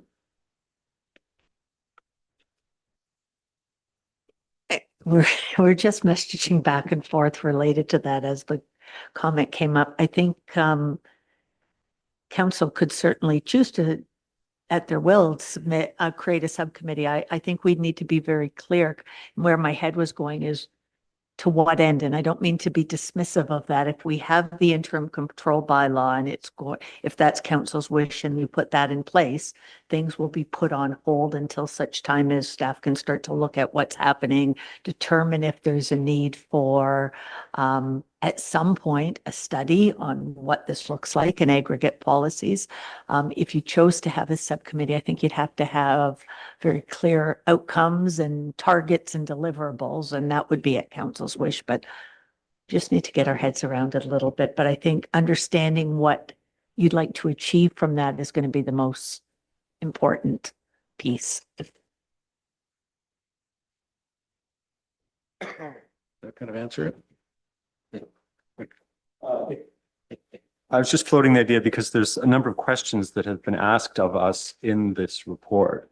And I'm not sure that, we're here as the seven of us prepared to have a full discussion and debate, how many engagement sessions should we have, and what is the scope and scale of the review, and what are the terms of the RFP. Like if we are being asked to get into that nitty-gritty, we might want to do it as a smaller group.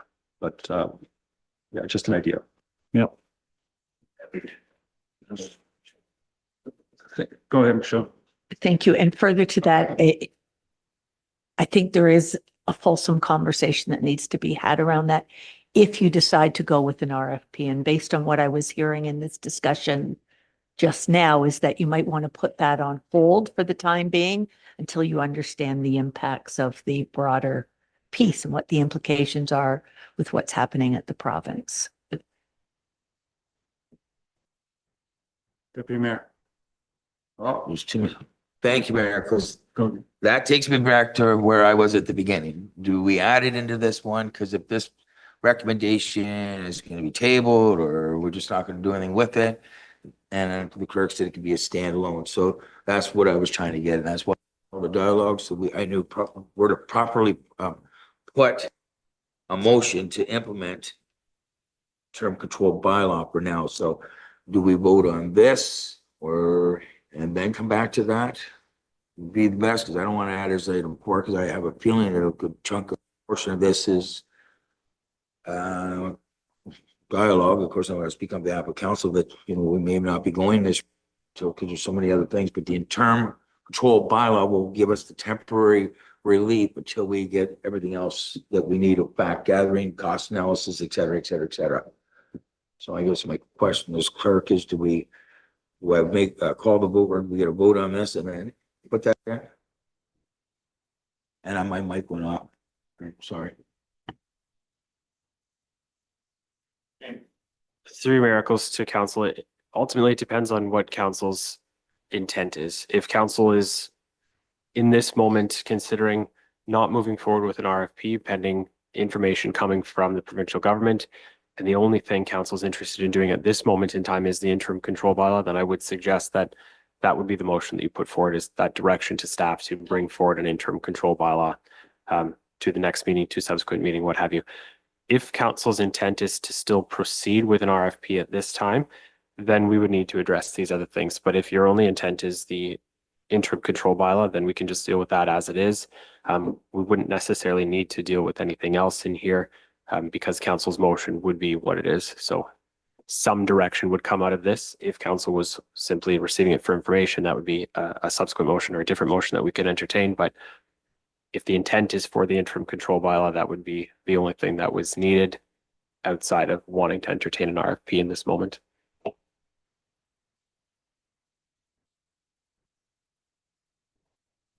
Miracles.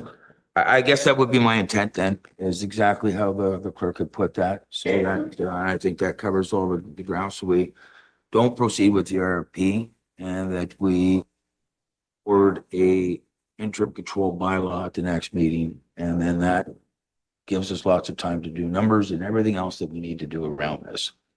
So that would be my motion, and clerk's probably got a lot better words than I do at that, sir.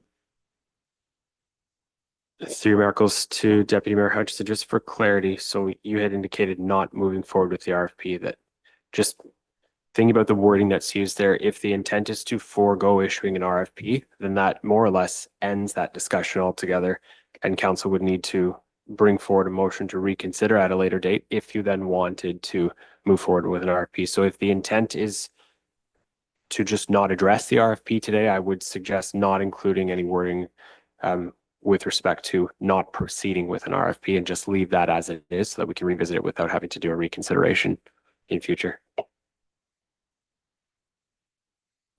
Got that? I do have it. I guess if it's hanging there, then there's so many. So we just forgo this at this time. Is Clerk's got his hand up again, so. Option three, miracles, option 3, if you will. What council could do, taking that under advisement, is as part of this motion, the motion could be that council defers a decision on the RFP until a later date and direct staff to so on and so forth. Thank you. And that's what I was just getting ready to jot down. So I would move that we defer this report and the RFP, and that we have staff bring forward an interim control bylaw at our next meeting. At that, I keep losing my power.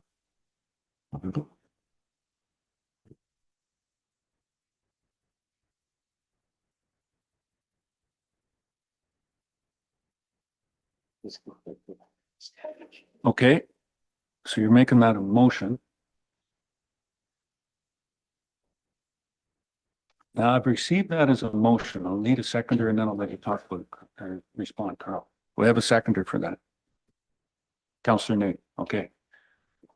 Comment, Carl. Yes, thank you through you, Mayor. So if council chooses to propose an intercontrol bylaw, which is perfectly within their right, the amount that would be included in that bylaw right now would be $100,000, and that budget would have to be allocated some way.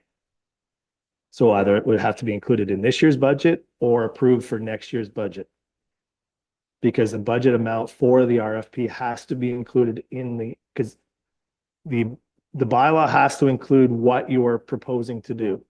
And you're proposing to create new policies. And the only way to do that is by hiring a consultant, because we don't have internal staff to do those policies. So we have to create new policies, which has to be done by a consultant. So that money has to be included somewhere. So the intent of our discussion at the last meeting was that we were going to do the RFP. The RFP would provide a number, a final number, and say, this is the cost, whether it's $10 or whether it's $100,000, it would be an exact finite number.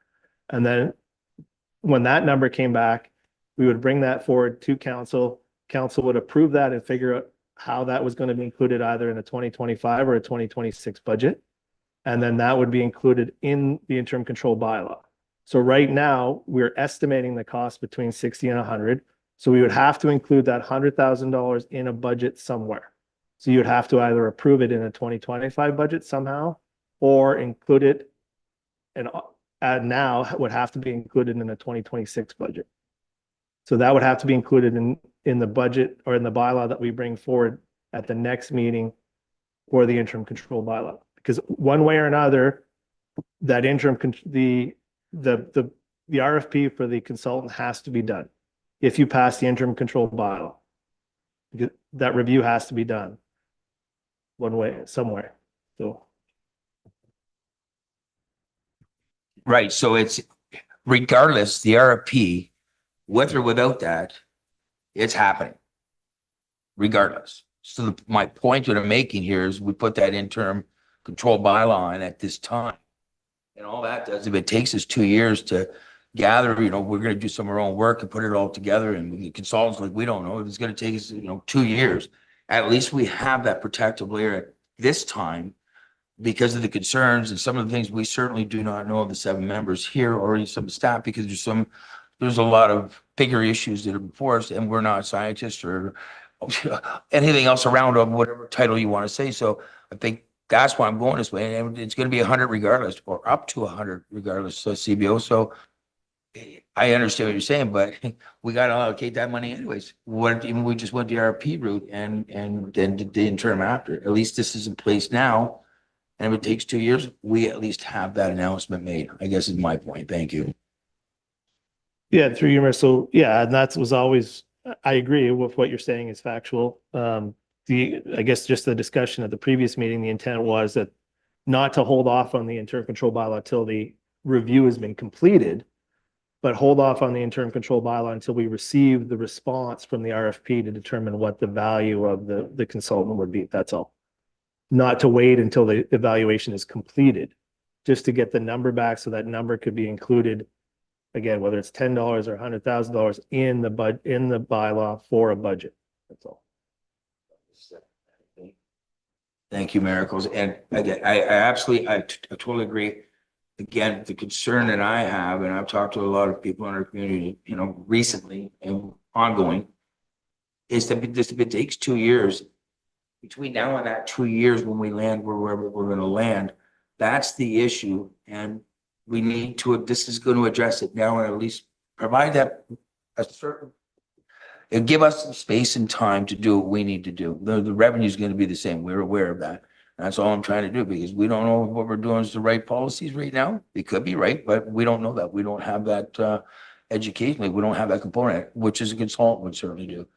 That's why I said it's, to me, it's there, and at least, the work that anybody that has them now, my understanding is that that work's going to proceed, but it'll stop anything future until we have a better understanding of what we're doing within our own community. Thank you.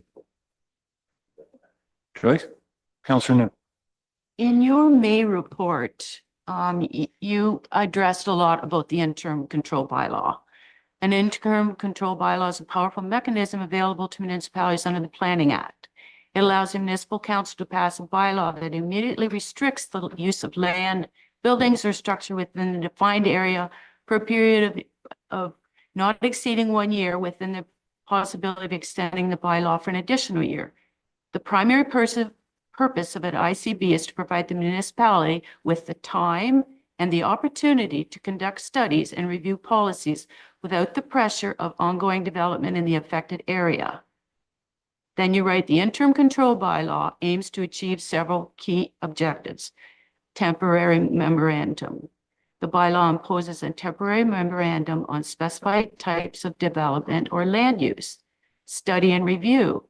The temporary halt allows the municipality to conduct detailed studies and reviews of existing planning policies, zoning bylaws, and land use impacts. Public consultation. It provides an opportunity for public consultation and input. Policy development. The bylaw facilitates the development of new or revised policies, zoning regulations, and land use strategies. Then you write that any ICB approved by the municipal council shall include a budget. Is that written in stone? Isn't this our bylaw? Do we have to list the costs at this time in the interim control law? But based on what you previously said, the interim control bylaw helps us look at where we're going with this. If we do go with the RFP, then there is a cost factor. But we don't know that yet at this time. Right now, we want to put a pause on any new development coming with aggregate in West Grey. So I feel the bylaw at this time doesn't even need to mention our cost factor right now. Thank you. Go ahead, Carl. I'll just preface to say I'm not a legal lawyer planning law. As previously discussed here at the meeting, the previous interim control bylaws have been appealed in other municipalities, and those municipalities were successful in defending those appeals.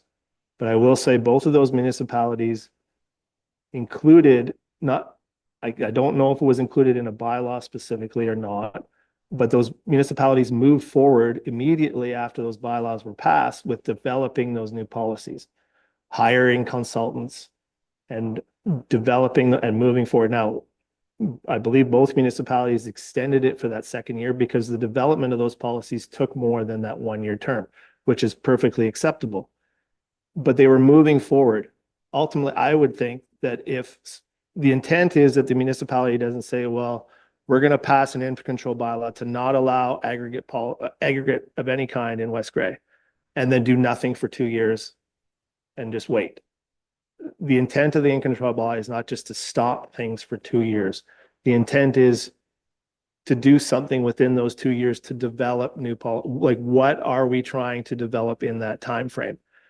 And through my discussions with council members and what is being discussed at the table is that they want new policies. The intent of the interim control bylaw is for the municipality to review existing policies, see if they meet legal requirements, see if we can bring in some additional policies that will, tighten the restrictions or do what we need to for aggregate in West Grey. My guidance to council is that the only way to do that is through an RFP process and hiring a consultant. We can't do that internally. I've talked to the county. They have no interest in doing it now. They may do it in the future, but right now it's not included in any budget and they're not moving forward with any review. So the only way to do that at council's direction would be to hire a consultant. And all my reviews determine that depending on what that consultation process looks like, it will be between $60,000 and $100,000.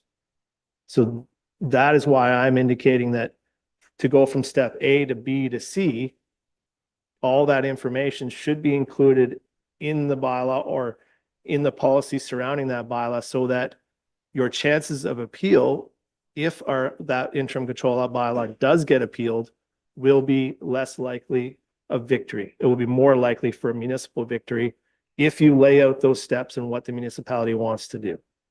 If you just pass a bylaw that says we're going to have an interim control bylaw and then do nothing for 8 months and it gets appealed and it goes to the OMB, there's a very good chance that if you've done nothing in those 8 months, we will lose. So I'm trying to get from A to B to C in the best possible fashion with the least likelihood of an appeal and the least likelihood of victory by the applicant at an appeal. So that's why I'm saying we need to include all those items. Figure out from the start what those things are going to be and how we're going to proceed.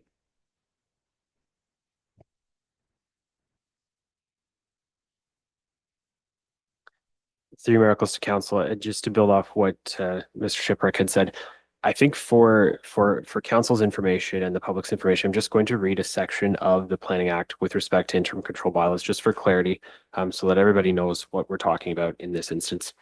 So Section 38 deals specifically with interim control bylaws, and it reads as follows: where the council of a local municipality has, by bylaw or resolution, directed that a review or study be undertaken in respect of the land use planning policies in the municipality or in any defined areas thereof, the council may pass a bylaw, hereinafter referred to as an interim control bylaw, to be in effect for a period of time specified in the bylaw.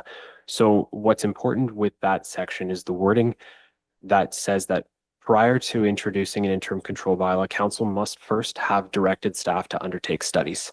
So without that direction to undertake a study, the bylaw would be subject to appeal.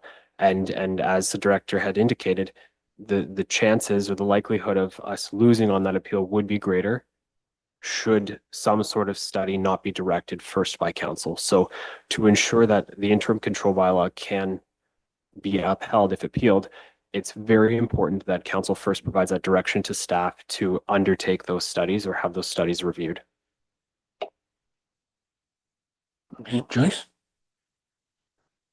Okay, I understand the concept of the bylaw then, but for purposes of the fees associated with it, we don't have to allocate the whole 100,000 to 25. We can disperse, say 25,000, we'll find it somewhere, and allocate the 75,000 in 2026, or whatever other equation council comes up with.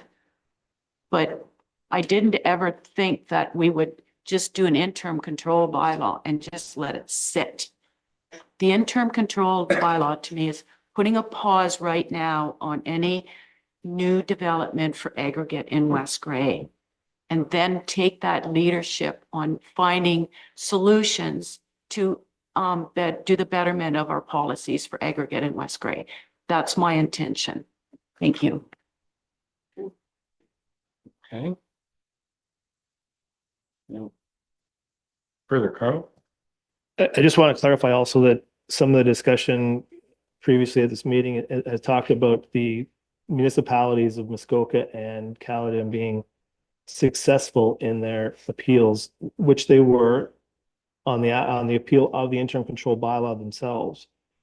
What has not occurred is the appeal has not been heard on the new policies themselves. So once Caledon passed their interim control bylaw, they created new policies. Those new policies have gone to the province. And the province have not reviewed those new policies and have not ruled on them and determined whether those policies can be enacted or not. So that hasn't been determined. I don't know when that date is, if they've been at the county or at the province for a while for approval. I have no indication of when there will be approved or when they won't. I just wanted to clarify that there's a difference between the policy, new policies themselves versus the appeal of the interim control bylaw. Caledon was successful in their defense of the interim control bylaw appeal, which is true, but they enacted new policies. Those new policies have to be approved by the province, and the province hasn't done that yet. They haven't turned them down either. They just haven't provided a decision at this point. Jeffrey, Councillor Shea.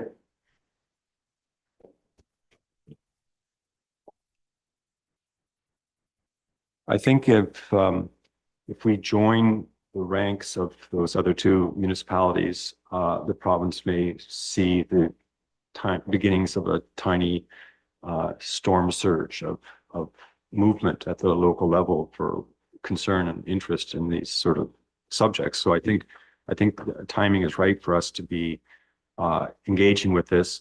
I think the deputy mayor's motion would result in a bylaw or the interim control bylaw coming to the next meeting for council's consideration.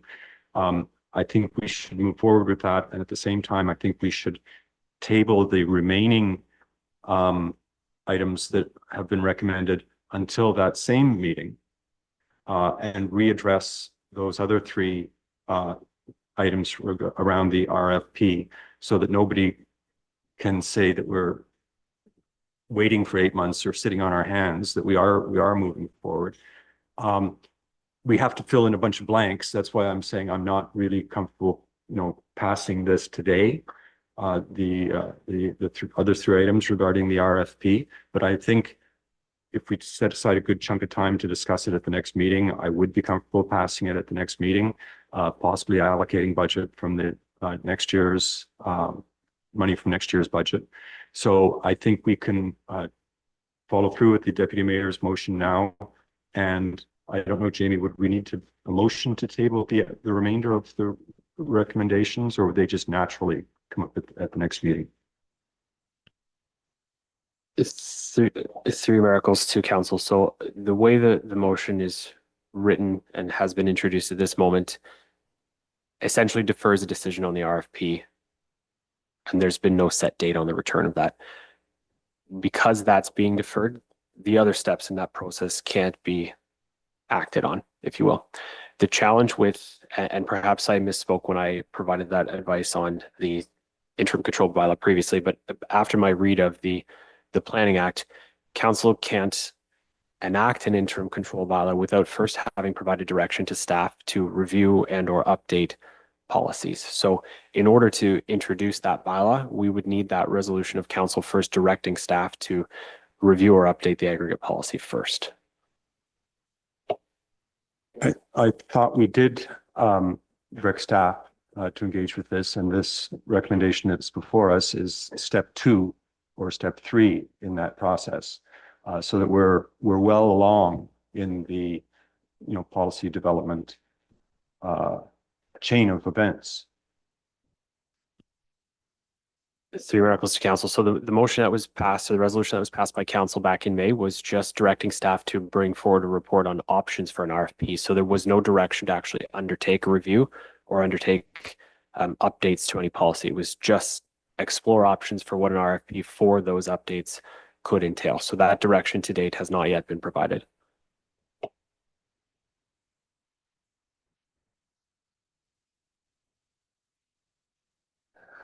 Yeah, then fine. Then I will recommend that we table the other 3 recommendations here.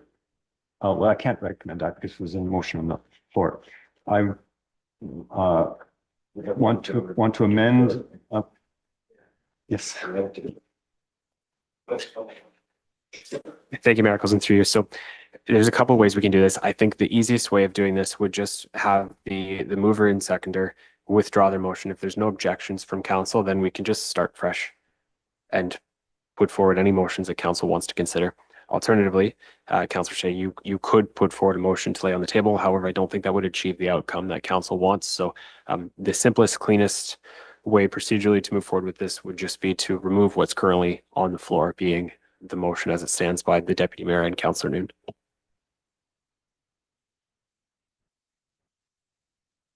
Well, I don't want to ask them to remove their motion. I could just describe where I was going to go and then turn it back to the movers, if that's permitted. I was going to suggest that we have 2 items on our next agenda. The first one being a review of the RFP process, and the second one being the implementation of the ICBL, whatever it is. Yeah, just that we do them in the correct order at the next meeting.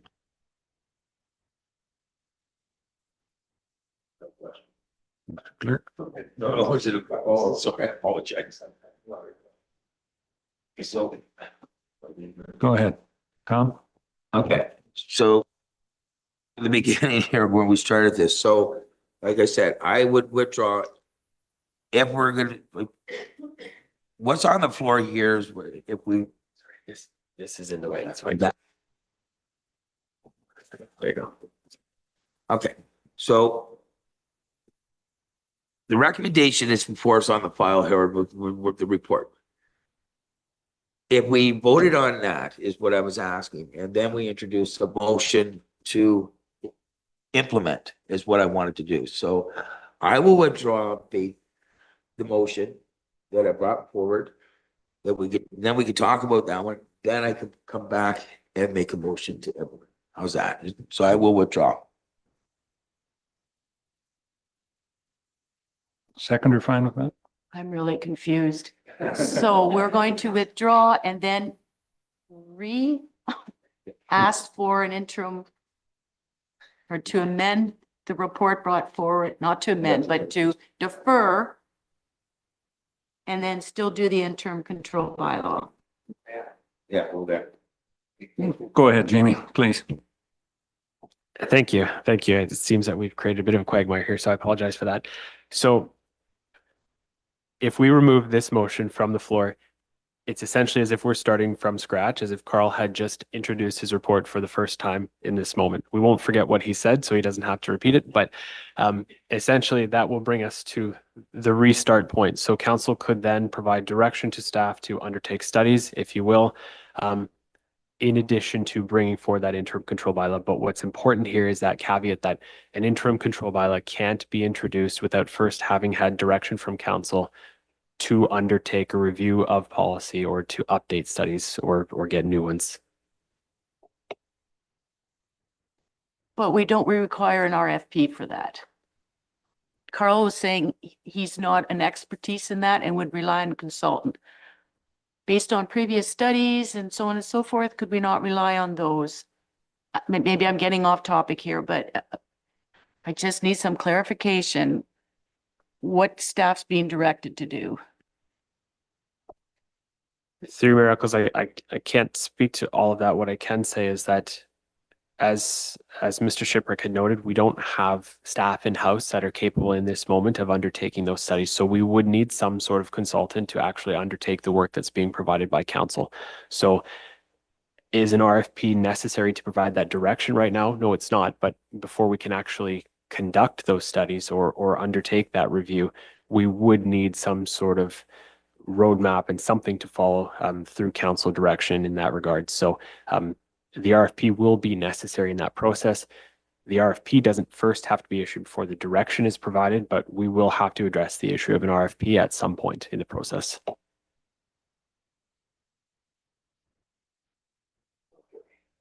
Okay.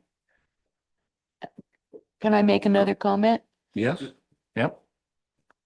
Again, could we have that, give that direction to that? We'd also like some stakeholders to be involved with this study.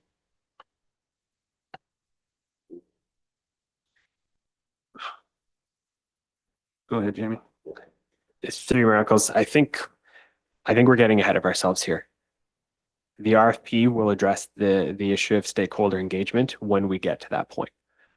What's important right now, to the exclusion of everything else, is that direction to staff to undertake a review of those studies. Outside of that, we cannot introduce an interim control bylaw. We will address the RFP at a later point in time, but in order to introduce that interim control bylaw, we first need that direction from council to undertake a review of the studies. And in order to introduce that motion, we have to remove what's presently on the floor. The deputy mayor had indicated his intent to do so. Councilor Noon, you were the seconder, so we would need acknowledgement from you that you have no objections to that. And then obviously council would have to not have any objections to that either before it actually comes off the floor. I'm trusting you. I'll withdraw my, yeah. Yep. Okay. As the clerk has said, the mover and seconder was want to withdraw the motion, that's to be, I think that's be unanimous, but, is there anyone in council that is opposed to this motion being withdrawn? Please raise your hand if you're opposed.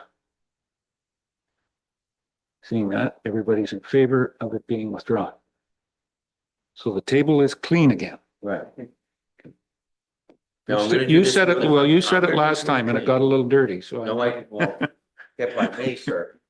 Go ahead, go ahead. Following up on what the clerk said he needs, that's all. Now he needs direction to staff to undertake studies. Options, yeah.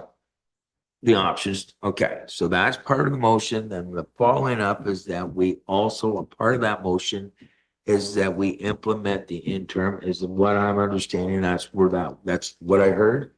That's would be my motion, so direct staff to start the studies and that we implement. That's kind of how I heard what we're gonna do, and we'll, you had the language there, but that's direction I'm going. I think it's to start, but go ahead. So Jamie?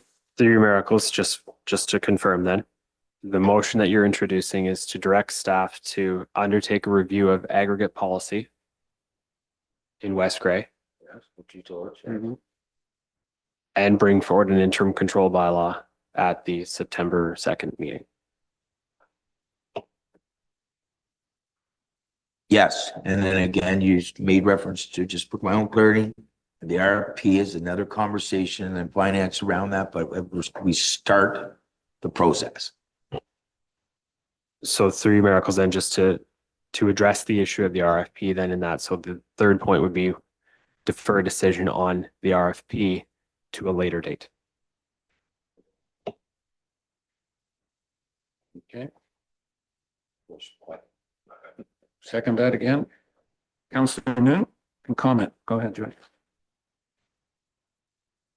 I'm concerned though, our director of building had mentioned that cost factor has to be mentioned in the bylaw. As staff, will you be looking after how that wording is done so that we're not all, the whole cost factor isn't going to affect us in 2025? I just wanted to kind of get a clarification on that point.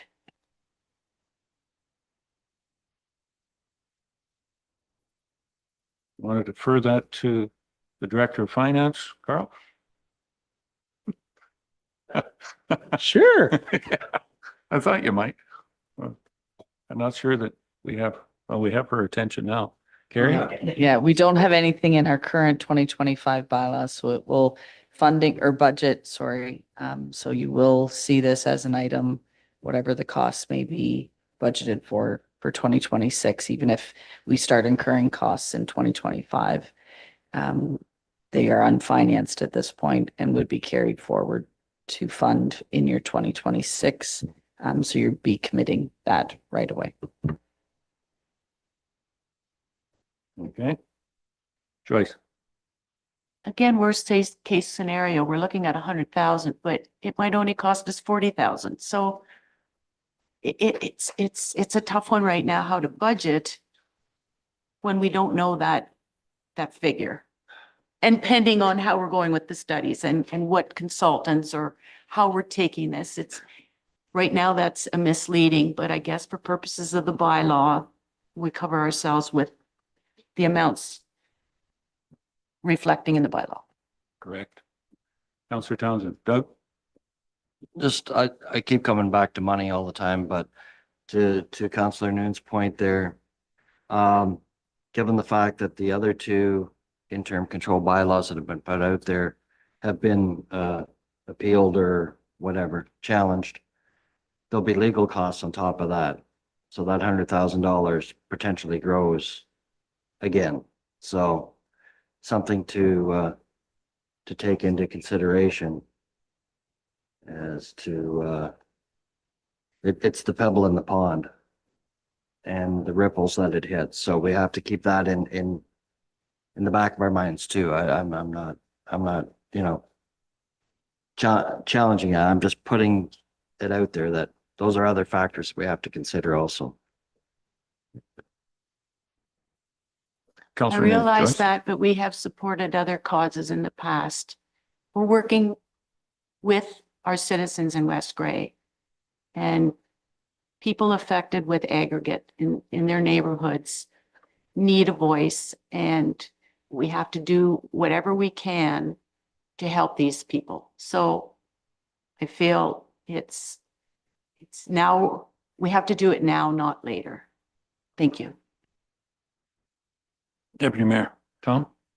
Well, Mayor Eccles made an announcement earlier today where you got an email from the province. And so what's that all said? Well, why don't, this here, what we're doing, next week it could be, we may not have to go any further, but by just doing what we're doing here for today, we don't know, like, we don't know what's gonna happen. You read it, you're not even sure too. So I'm hanging my hat. There's some updates coming from the province, and it's gonna give us that little extra cushion as well for time. Thank you. Councillor Townsend? And just as a, and again, I'm not, supporting one side or the other, just a rebuttal to Councillor Noon's comment. We've also heard from the director about how much our building has gone up in West Gray. We have to support our builders, and to support our builders, they need aggregate. And I know there's all kinds of battles out there, the number of pits and where all that stuff is. But aggregate is the lowest common denominator for the building and the roads and everything that happens, not only here in West Gray, but everywhere. So we have to balance those two. So it's not, it's finding that happy medium that everybody likes. Okay. Can you read that motion once more, Jamie? Through your miracles, I'd be happy to. Yes. So that in consideration of staff report options for RFP to create aggregate policies in West Gray, council directs staff to review aggregate policies in West Gray, directs staff to bring forward an interim control bylaw, and defers a decision on the RFP until a later date.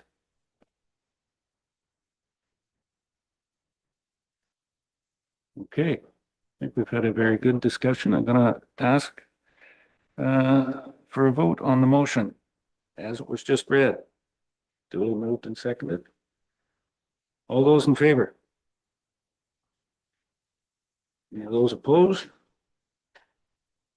That is carried. Okay. So this will be coming back September, did you say 3rd? 2nd. Certainly don't want to be late for that one. Okay, on September, the first meeting in September. Very good. Difficult times with some of the issues around our environmental aspects, and certainly what we're in control of and what the province dictates that we can and cannot do.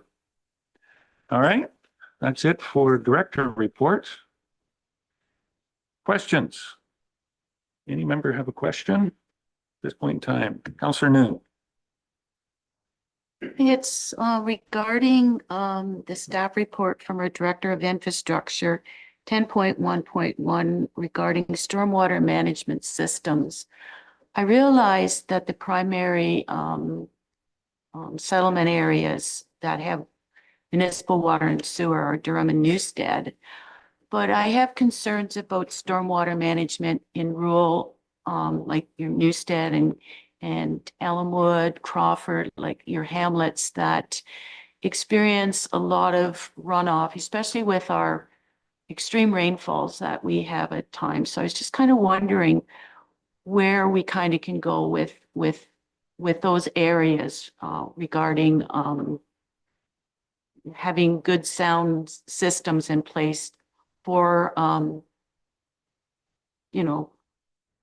invasive or not, but just bad stormy conditions. I was just wondering if there's anything being done in those areas.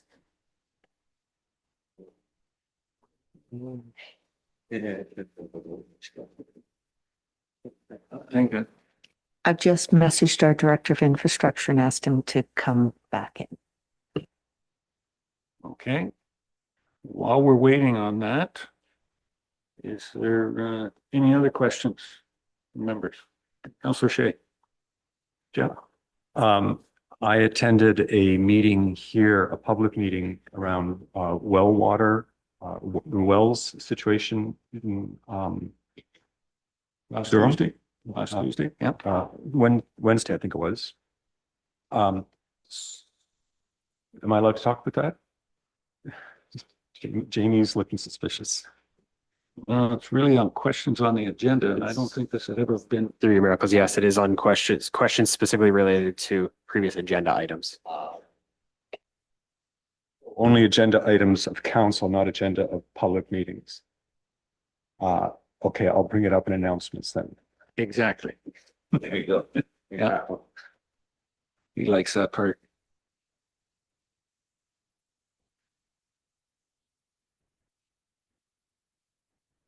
Okay, any other questions? No? We'll wait for a second or two, see whether the director is available. CEO Scottum.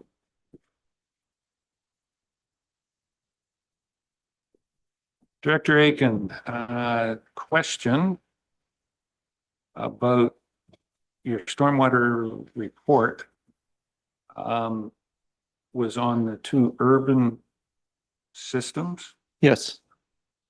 Councillor Noon was wondering about our other stormwater assets, say in Ayton, or the rest of the municipality is not under water and sewer infrastructure.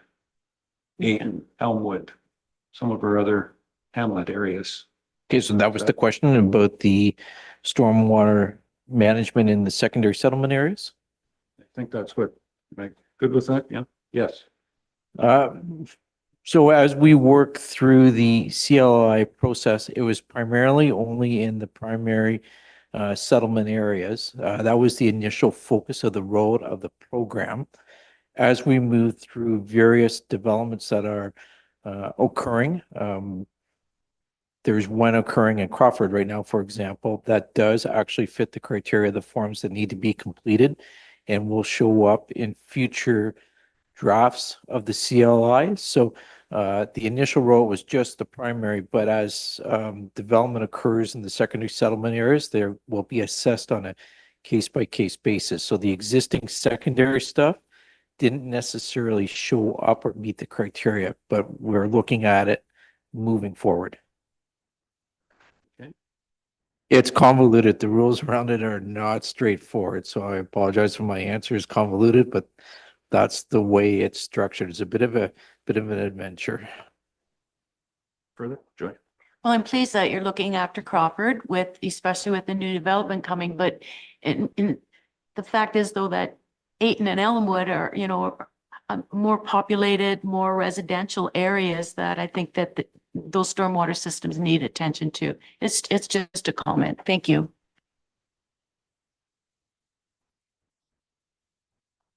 The only additional comment I would add, in some of the secondary settlement areas where the county road runs through it, Elmwood specifically, and through the main part of Ayton, that is actually currently county infrastructure. So it is a bit of a tangled web when we try to sort out how stormwater infrastructure will move forward. Okay. All right. No other questions?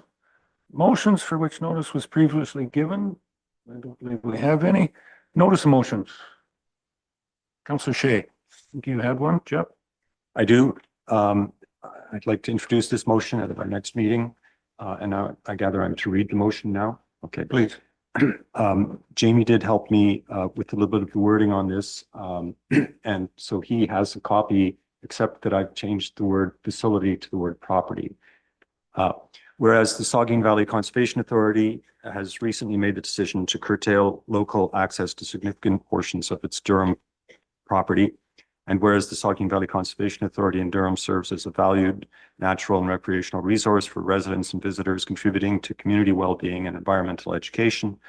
And whereas the municipality of West Grey recognizes the importance of maintaining transparent and collaborative communications with SVCA regarding changes that impact public access, therefore be it resolved, the council directs staff to send correspondence to the Saugeen Valley Conservation Authority requesting that no further curtailment of public access to the Durham property be undertaken without providing a minimum of 24 months written notice to the municipality. Okay, thank you. Any other notice of motion? Oh, that's right. Sorry, yeah, I needed a supporter for that one. Councillor Moon. Will be on the next council meeting.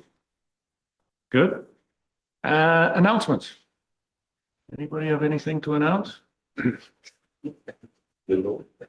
Councillor Shea, apparently, yeah, go ahead. So as I started to mention, I was at the well meeting with Councillor Townsend and staff and a couple members of the public, 2 last Wednesday, and it was very productive and I was glad to have been there. The thing is, I get notice of those, like all citizens, through the fact that I subscribe to the email newsletter, which I don't read as carefully as I do read my council agendas, our council calendar. And I was just wondering if council might be alerted about the schedule, any scheduled public meetings on our calendars in the future.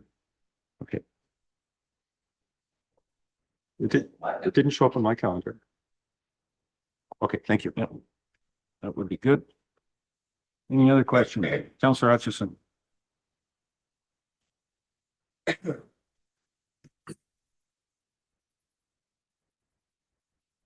we go. Announcements, right? Not a question. Also, right. Okay. You said question, so I'll just say, I'm just clarifying. Question. Oh, I get a question? Sorry, yeah, so just wanted to remind the audience that this weekend, the Durham BIA is sponsoring a Saugeen Sunfest. It's a festival going on at the Riverside Park in town behind the credit union. There'll be a car show, food trucks, lots of entertainment, musical entertainment, things for the kids to do and whatnot. So hopefully people will come. It should be a fun day. I think it starts by 11, but it could start a little bit earlier than that. I know the cars are rolling in louder than that. So it'll be an all-day event. So hopefully people will take part in that. Thank you. Thank you, Doug. Joyce, Councillor Noon. The Ayton Normanby Homecoming Committee presents Battle of the Fire Departments baseball game. It's against the Newstead and Ayton Fire Departments. Food, drinks, and lots of laughs. So come on out. It's August the 14th or 24th, and it starts at 11 o'clock with some draws and stuff and just some other entertainment, and then followed up by the baseball game. So it should be a good time. Thank you. August 14th. That's Thursday. 24. 24th. Sunday. Okay, yep. All right. Scott, Councillor Forrester.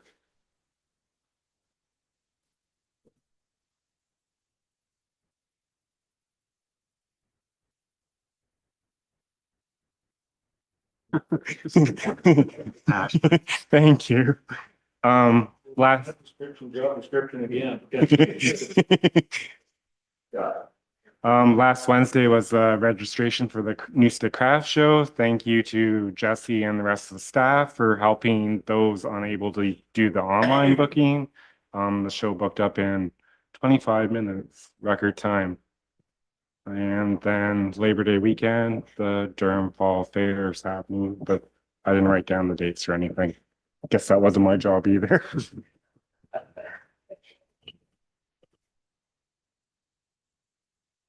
Yeah, I got a couple quick ones there.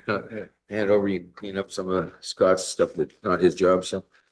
First off, just everyone's aware, the Durham Hospital has actually had facelift to the emergency entrance, which is pretty good. It's nice to see some capital investments going on in there. Also in lieu of the Knoll Gala this year, September the 27th, Newstead Arena, the Durham Hospital Foundation is running an AC/DC tribute band called Thunderstruck. It's going to be one of our major fundraisers for the year. And all funds raised, all net proceeds are going to go towards that $1.2 million suite, X-ray suite, the new one that we're putting into to the hospital, which again will solidify long-term use of that hospital in our community. So everyone's support will be greatly appreciated. And I think Joyce has captained the other stuff that I have. So thank you. On tickets, sorry, you can get them at the Durham Hospital Foundation. Or, yeah. That's some raffle tickets. They're in your pocket. Those are all for you, sir. Thank you. Thank you. Anyone else? Doug, Councillor Townsend. And I guess before we get to our next meeting, the Canadian Plowing Championships will be held just outside of Ayton on the 27th, 28th, and 29th.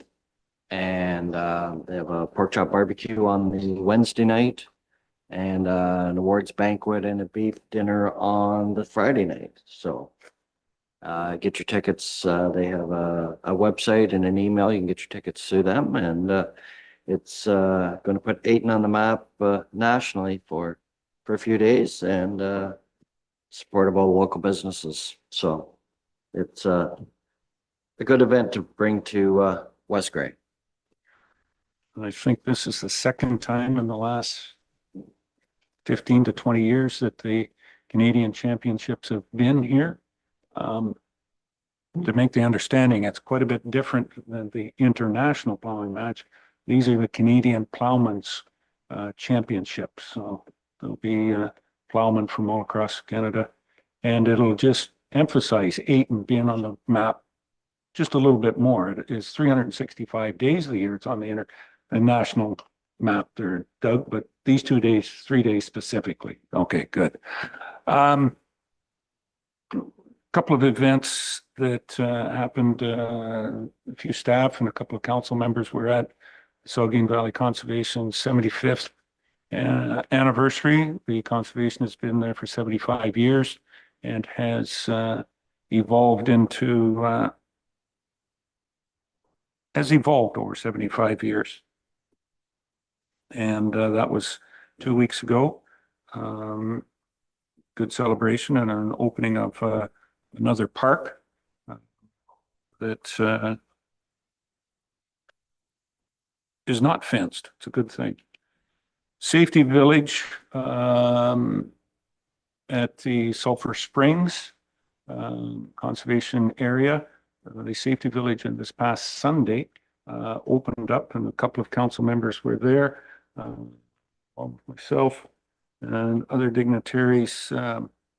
Very unique to have something like that in our area and in West Grey. The Children's Safety Village and the OFA, Ontario Federation of Agriculture, put some money in, and they have a barn now to in the village itself to promote safety in rural Ontario. It's going very well, and if you want to support that, September the 4th at a golf course to the east of us here at Highland. They have a golf tournament for support for that. And another one coming is Bike for Hospice, is for the hospice development building in Walkerton, that they have a Bike for Hospice is August the 24th. So if you can get on your bike, and bike then down to the ball game. Joyce in Ayton. Not sure that's quite on the route, but it's close to being there. Those are some of the things that we've attended in the last couple of weeks, and a lot of other great stuff going on in the municipality. Okay, closed session. Aware of any, Jamie? And nothing to report. We have bylaws. There's 3 bylaws there, the confirming one, and 17.1, 17.2, and 17.3. dealing with planning. We can do those on one motion if that is the desire of the council. Moved by Councillor Shay? No? You want to pull one? Okay. All right. I'd like to have a brief discussion about the fees bylaw. All right.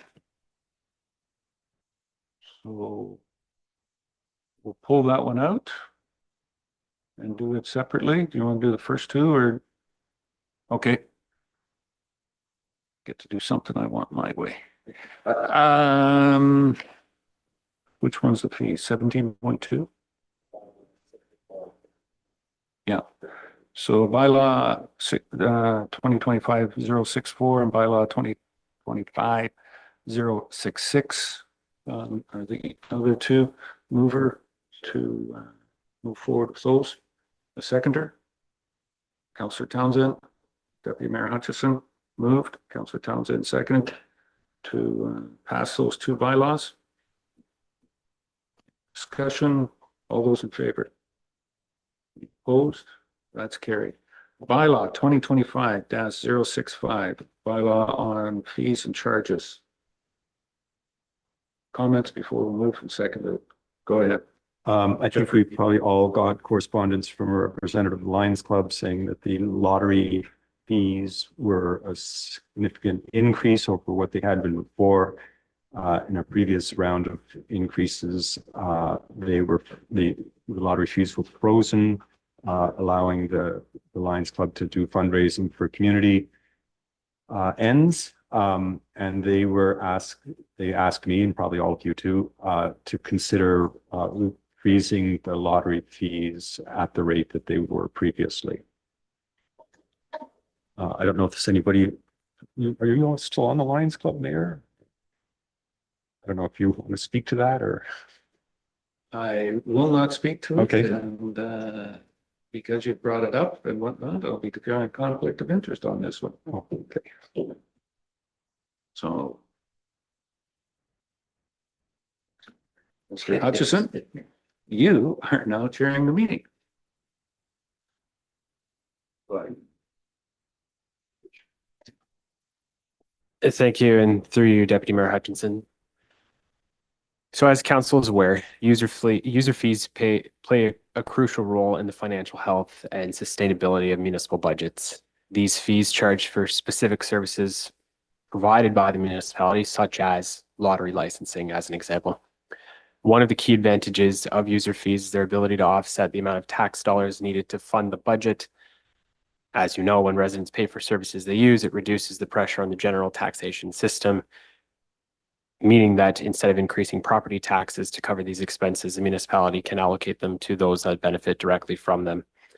So I did also receive an email from a resident with respect to that. So I just pulled some numbers just for council's information. So lottery license fees hadn't been updated with the exception of the brief period in 2023, which was then rolled back.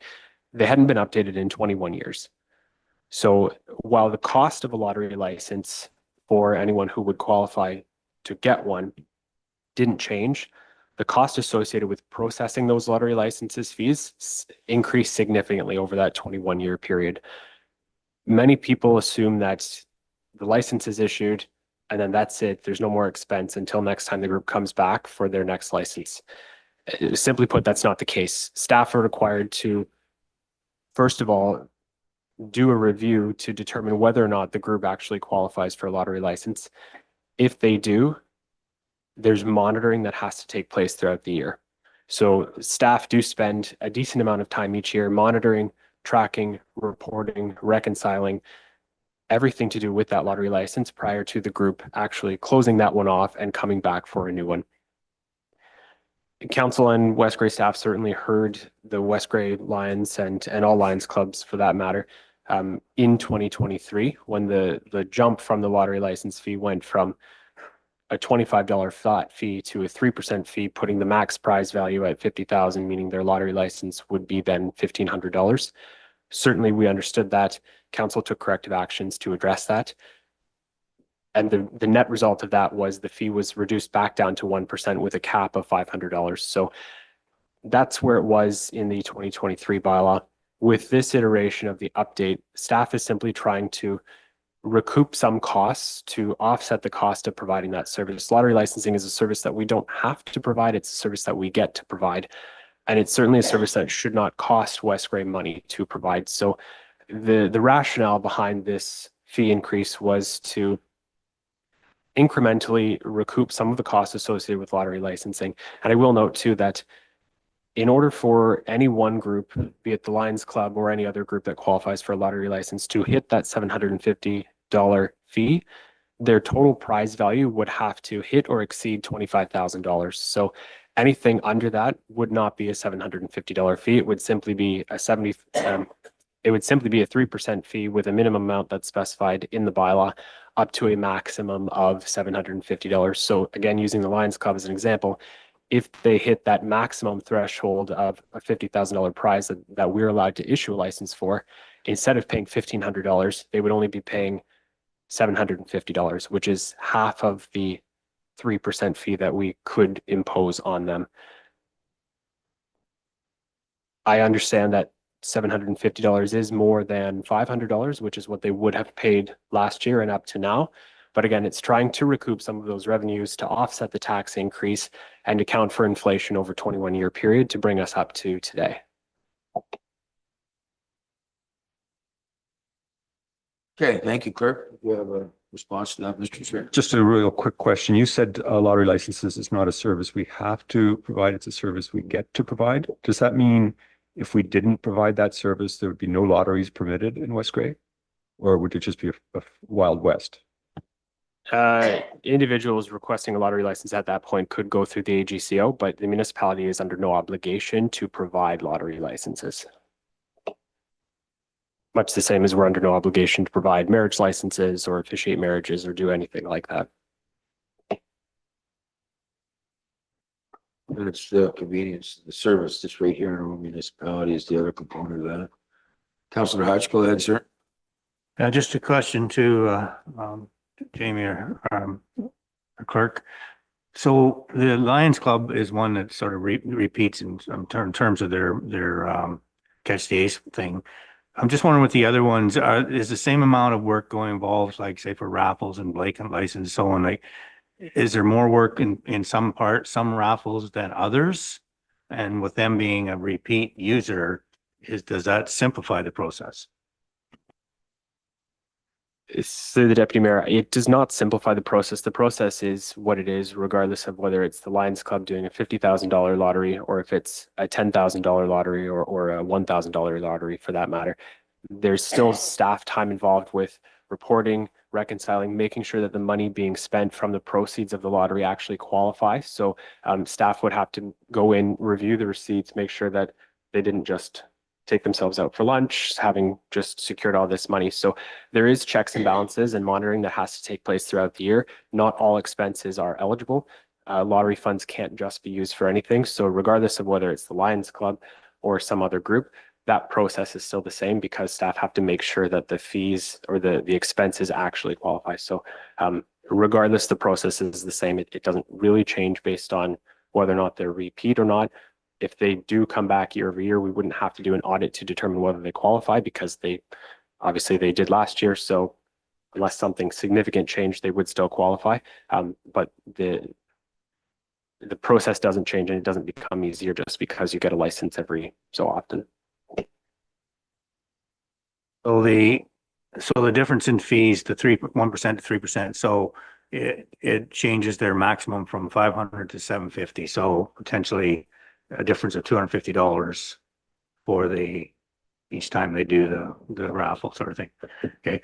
My other comment, my other concern with it is, the Lions Clubs, like a lot of organizations, are raising money to put it back into the community and whatnot. So it seems sort of ironic that we charge them more on this end, but in the meantime, we have a fund where people come to us and say, we'd like a donation to do certain events and whatnot. So we turn around and donate money to some of these organizations so they can raise funds to help our community. So it seems like we're, in some ways, we, penalize or recover them. We're making money in one end, but yet in turn, we're giving money in the other end. So there seems to be a conflict there, but I guess it is what it is.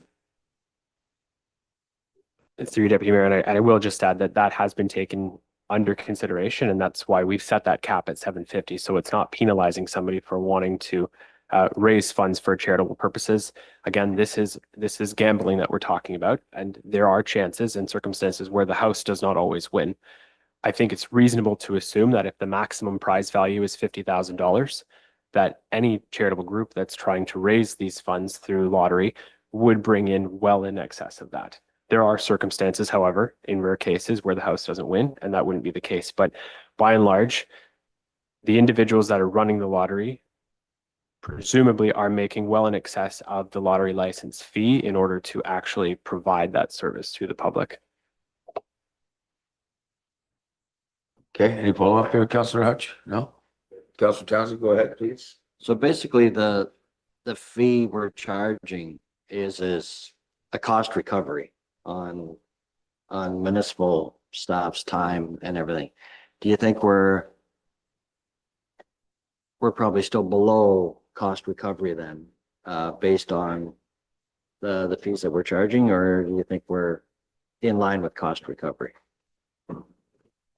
Based on the fees that we're charging right now, I won't give you a firm number, but I can say with a high degree of certainty that we are losing money on lottery services. Yes, that answered that one. Any other comments, questions down here? This way? All right, so I don't believe we have this one moved, Burke. So, okay, so the 17.2 bylaw number 2025-065. So we'll need a mover for that. Okay, Councilor Forrester, seconded. Councilor Hutchinson. Had a conversation. Anybody have any comments or questions about it? So all those in favor? Okay, all members in favor, none opposed, so that motion is carried. And that takes us down to item number 18. I believe that's all that we've got down to. So don't need a mover or a seconder. So based on my attendance here today, I will declare that all items on today's agenda have been completed. We do stand adjourned at 12:15. Thank you very much.